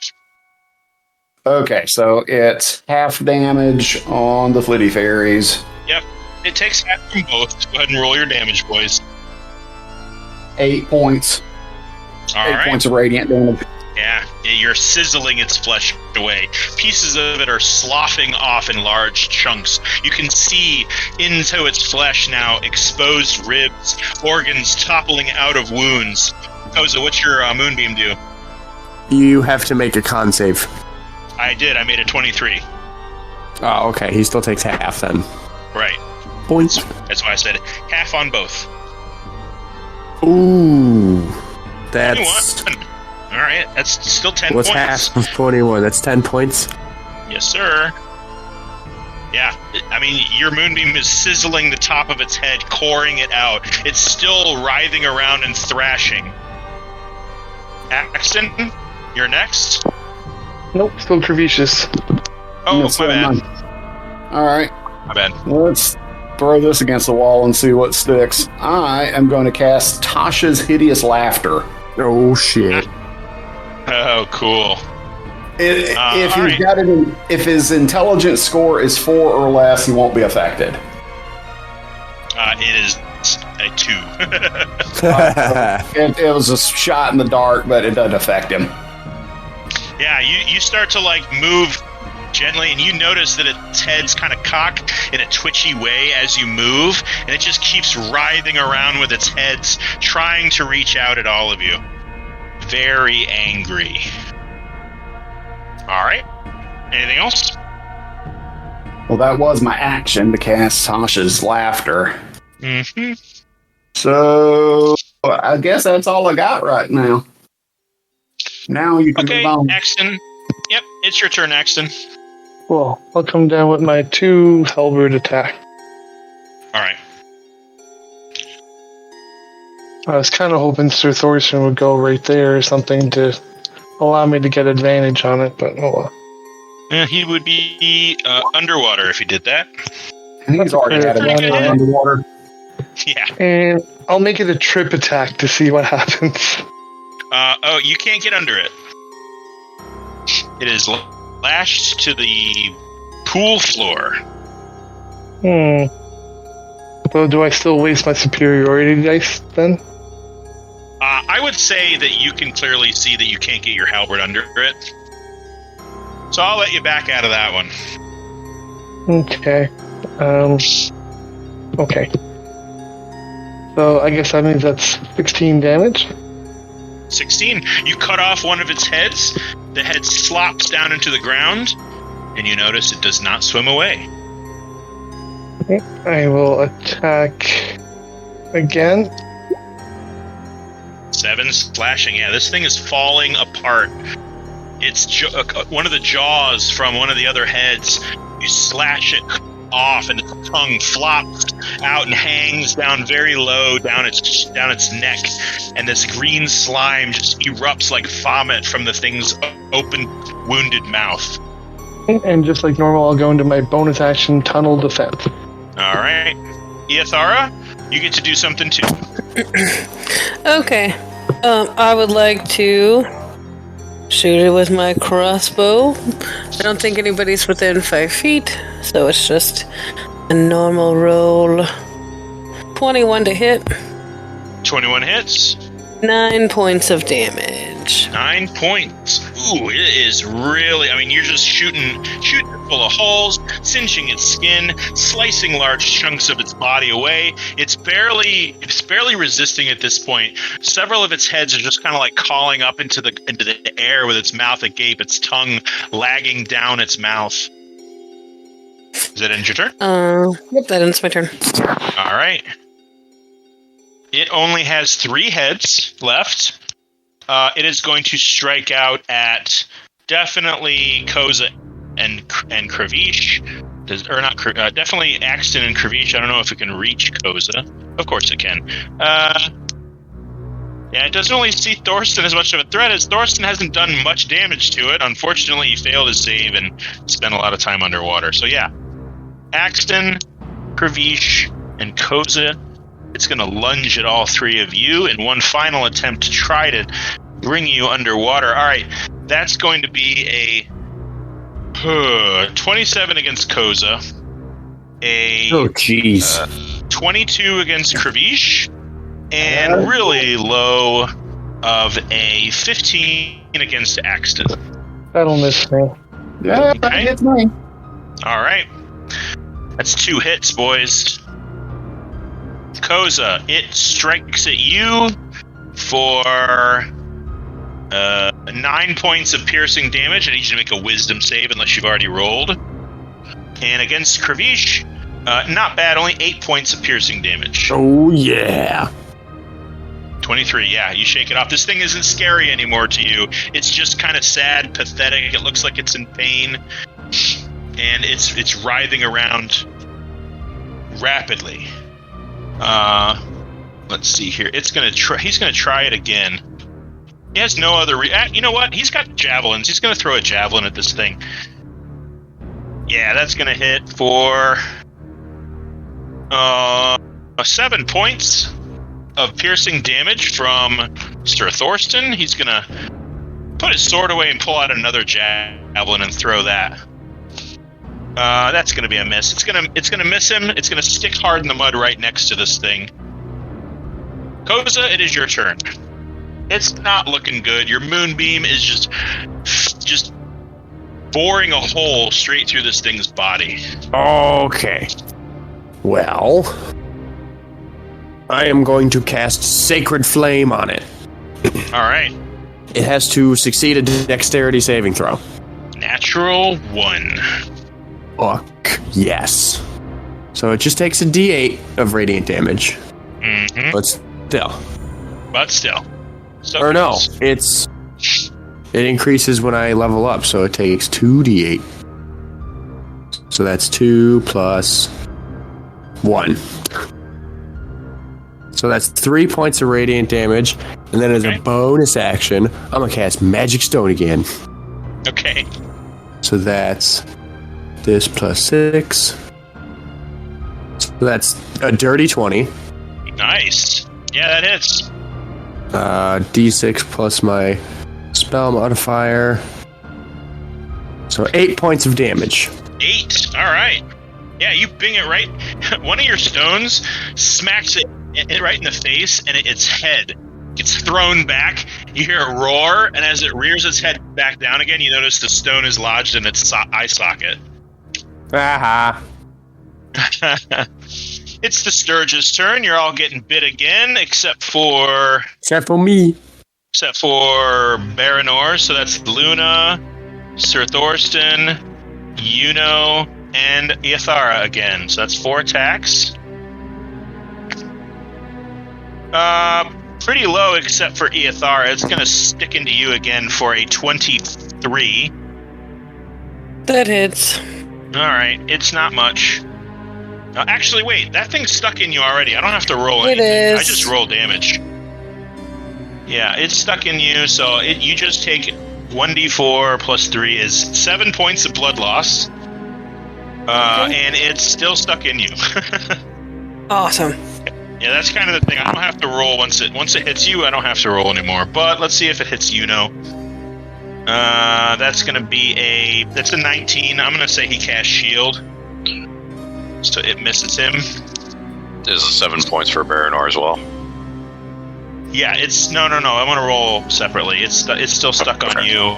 So that's gonna be that's maximum. That's 7 points of blood loss from Baranor. All right, as it is stuck in you. But it is your turn again, Mr. Baranor. Okay. Is the other head just gone? Yeah. Which one? The one I had hunters marked. Oh yeah, that one got definitely killed. Okay.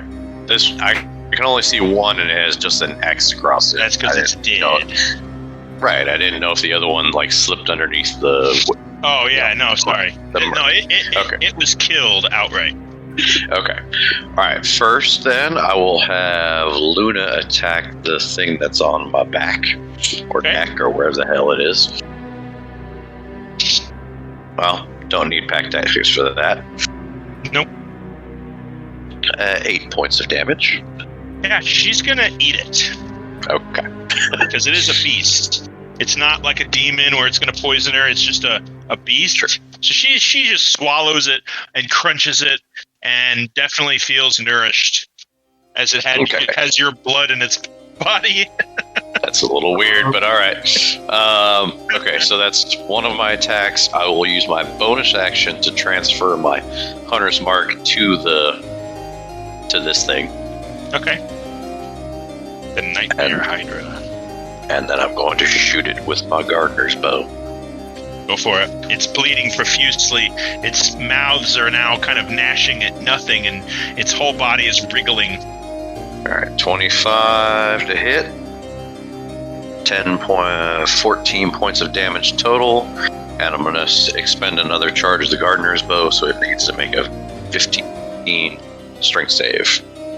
As you go to twist your wrist to make it cast the spell, how do you want to do this? Oh, okay. Yeah. How many heads are left? Oh, jeez. 3, and there's not much to them. You can see exposed skull on one of them as Axton has kind of hacked half of its head off. Okay. I'm gonna wait. Really, really gross. I'm gonna wait as they wiggle around and then shoot my bow while they're all lined up in a row. And just have my arrow go. Nice. Ow. Let's see, that's 3 heads, flat, wiggling around. That's a. You asked how I wanted to. You asked how I wanted to do this. And this is how he wants to do it. Hey! All you had to give was 50%. Okay. Is that? I got yeah, it does. It does. You release your bow. The arrow flies through the air. 1, 2, 3. It slices into this thing's neck, and it basically severs its jugular artery right through its neck. And you see this burst of black ichor through its coming from its neck, and the whole thing starts to shake, quiver, and then drop and sink into the water. For the record, I was hoping to get the arrow on all 3 skulls, so they were just connected. Oh yeah, very very comic like. Yeah, it snaps them all together in a line, and the whole thing just kind of falls limp and plops into the water. Huzzah! Huzzah! And there was much rejoicing. Yes.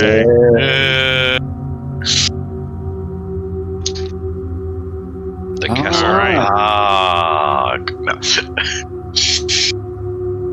No. Okay. So, was that the Guardian? Well? No, I'm asking the group. I hope so, because I'd hate to think what would be guarding this thing. Yeah. Very true. Very true. You are still being mildly harassed by sturges. They don't seem like super impressed with your awesome fighting capabilities. They just kind of want to drink your blood. Oh, okay. So I'm gonna say that you are periodically harassed as you stand here. I periodically swipe at one with a dagger. Yeah, you slice it in half, no problem. They're pretty big. They're not hard to hit. Hey, you guys at the tree, do you guys see the corpse of a, I don't know, teenager? Yeah, let's take the opportunity to look around while the others figure out how to get across here. I want to stick with you because I don't want to get hit by the sturges. I don't like those. Yeah. On it. I'd like to murder the one in my neck, please. Yeah. Monk swatting your own neck, you might kill yourself. No, you're not a monk, never mind. I'm not a piece. You know what, Thomas? Sorry, I forgot. Sir. We're cruising for a bruising. Wrong character, sorry. Don't make me cry. Feel the love tonight. Yeah, no, always. I wouldn't, if she treated me nicely, I wouldn't know she loved me. I am not. Here's the thing. I always heard the thing like people from the West Coast are nice, but they're not kind, and people from the East Coast are kind, but they're not nice. I should have been born on the East Coast because I'm very nice or very kind, but I'm not very nice about it. Like, I'm gonna be kind to you. You know the help thing, you do love stuff. hurts. So just deal with it. I'm just gonna berate you the whole time. Yep. I'm on the East Coast, Yeah. but I'm not very nice or kind. So you're from California? No, I'm kidding. All right, well, let's take a look around this tree. I'd say Boston, but yeah. More east. More east than Boston? More east. Maine? Mm-hmm. Maine or Newfoundland? Newfoundland. Oh, Newfoundland. Don't you remember the centimeters comment a few weeks ago? Or a few No, I don't remember that sessions again? Come on, man. I don't remember this. Newfoundland. Found by the Vikings. All right, everyone is happy and healthy and saved. Oh, speaking of if everybody's, happy and healthy, is anyone still diseased? I guess Luna is? I don't know. Yeah, hold up. She'll be okay. Okay, I'm a little confused by that Luna situation. Pranish and Axton, you stand at the base of this hanging tree with several of these corpses now kind of swaying a little more violently than they were before. You notice on the other side, right up against the base of where the roots of the grasping ridge start, this tree is sort of growing out of the base of these mountains. You see a passage underneath the roots of this tree. It's about maybe 5 to 6 feet wide, about 8 or 9 feet tall. Looks like there's something of like a tunnel or a channel that kind of winds around underneath the roots of this tree. Well. What have we here? Any sign of the person they sacrificed? You can make a perception check if you wish. Well, I'm way over here. I'm calling out to them. Hey, you guys! Guidance. Okay, call out your numbers because they're not near my computer. 24. Okay. You don't see any remains other than what is on the hill, and you don't see like a new corpse. Weird. So these are all old bodies. Yeah, they're all pretty gross. The rest of us are trying to frogger our way over to the tree. Yeah, I'll say between dodging the sturges and making your leaps or swimming across that you manage to make it over to. You all stand in front of the gaping hole leading downwards. It looks like it it begins to snake towards the mountain range from under the tree. And you can hear a chilling, shivering wind from the cave that disappears into dark. That's where we're going to end the session. I was going to say, is there any loot or anything around here that we could pocket? Well, you're more than welcome to check in a few minutes, game time, but that will be it for today. Your perception did not reveal gold littering the floor. Oh, okay.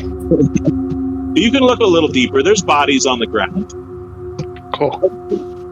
Alrighty. Do it all the time. Swallow gold. This thing likes flesh, not gold. Maybe there's some coins on the ice for the ferryman. Yeah. Yeah. So, first of all, that was awesome. Good job, everybody. And there I go. Calendar app. 17 is our next meeting. 17th. I already told Ken, I think, but I am due to scheduling conflicts. We're getting to the infield. We're going to skip the 1st. July 1st is going to be an off week for us. But hopefully you guys can make it for the 17th. I will not be able to. Yeah, well, you said that and you ended up being here. Well, they released me early because there was nothing for us to do. We were listening to a brief on Chinese doctrine and shit. Oh boy, that sounds awesome. Yeah, it wasn't even for us. It was like a Zoom meeting that we were just kind of listening in on. Yeah. So you said that June 3rd is canceled. Is that correct? June 1st. July 3rd. July 1st. Yeah, July 1st. Today is June 3rd. Yes. Today is canceled.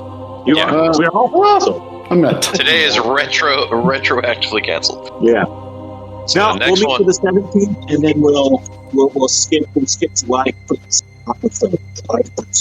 Yeah, I should be available on the 17th. Maybe a little jet lagged, but.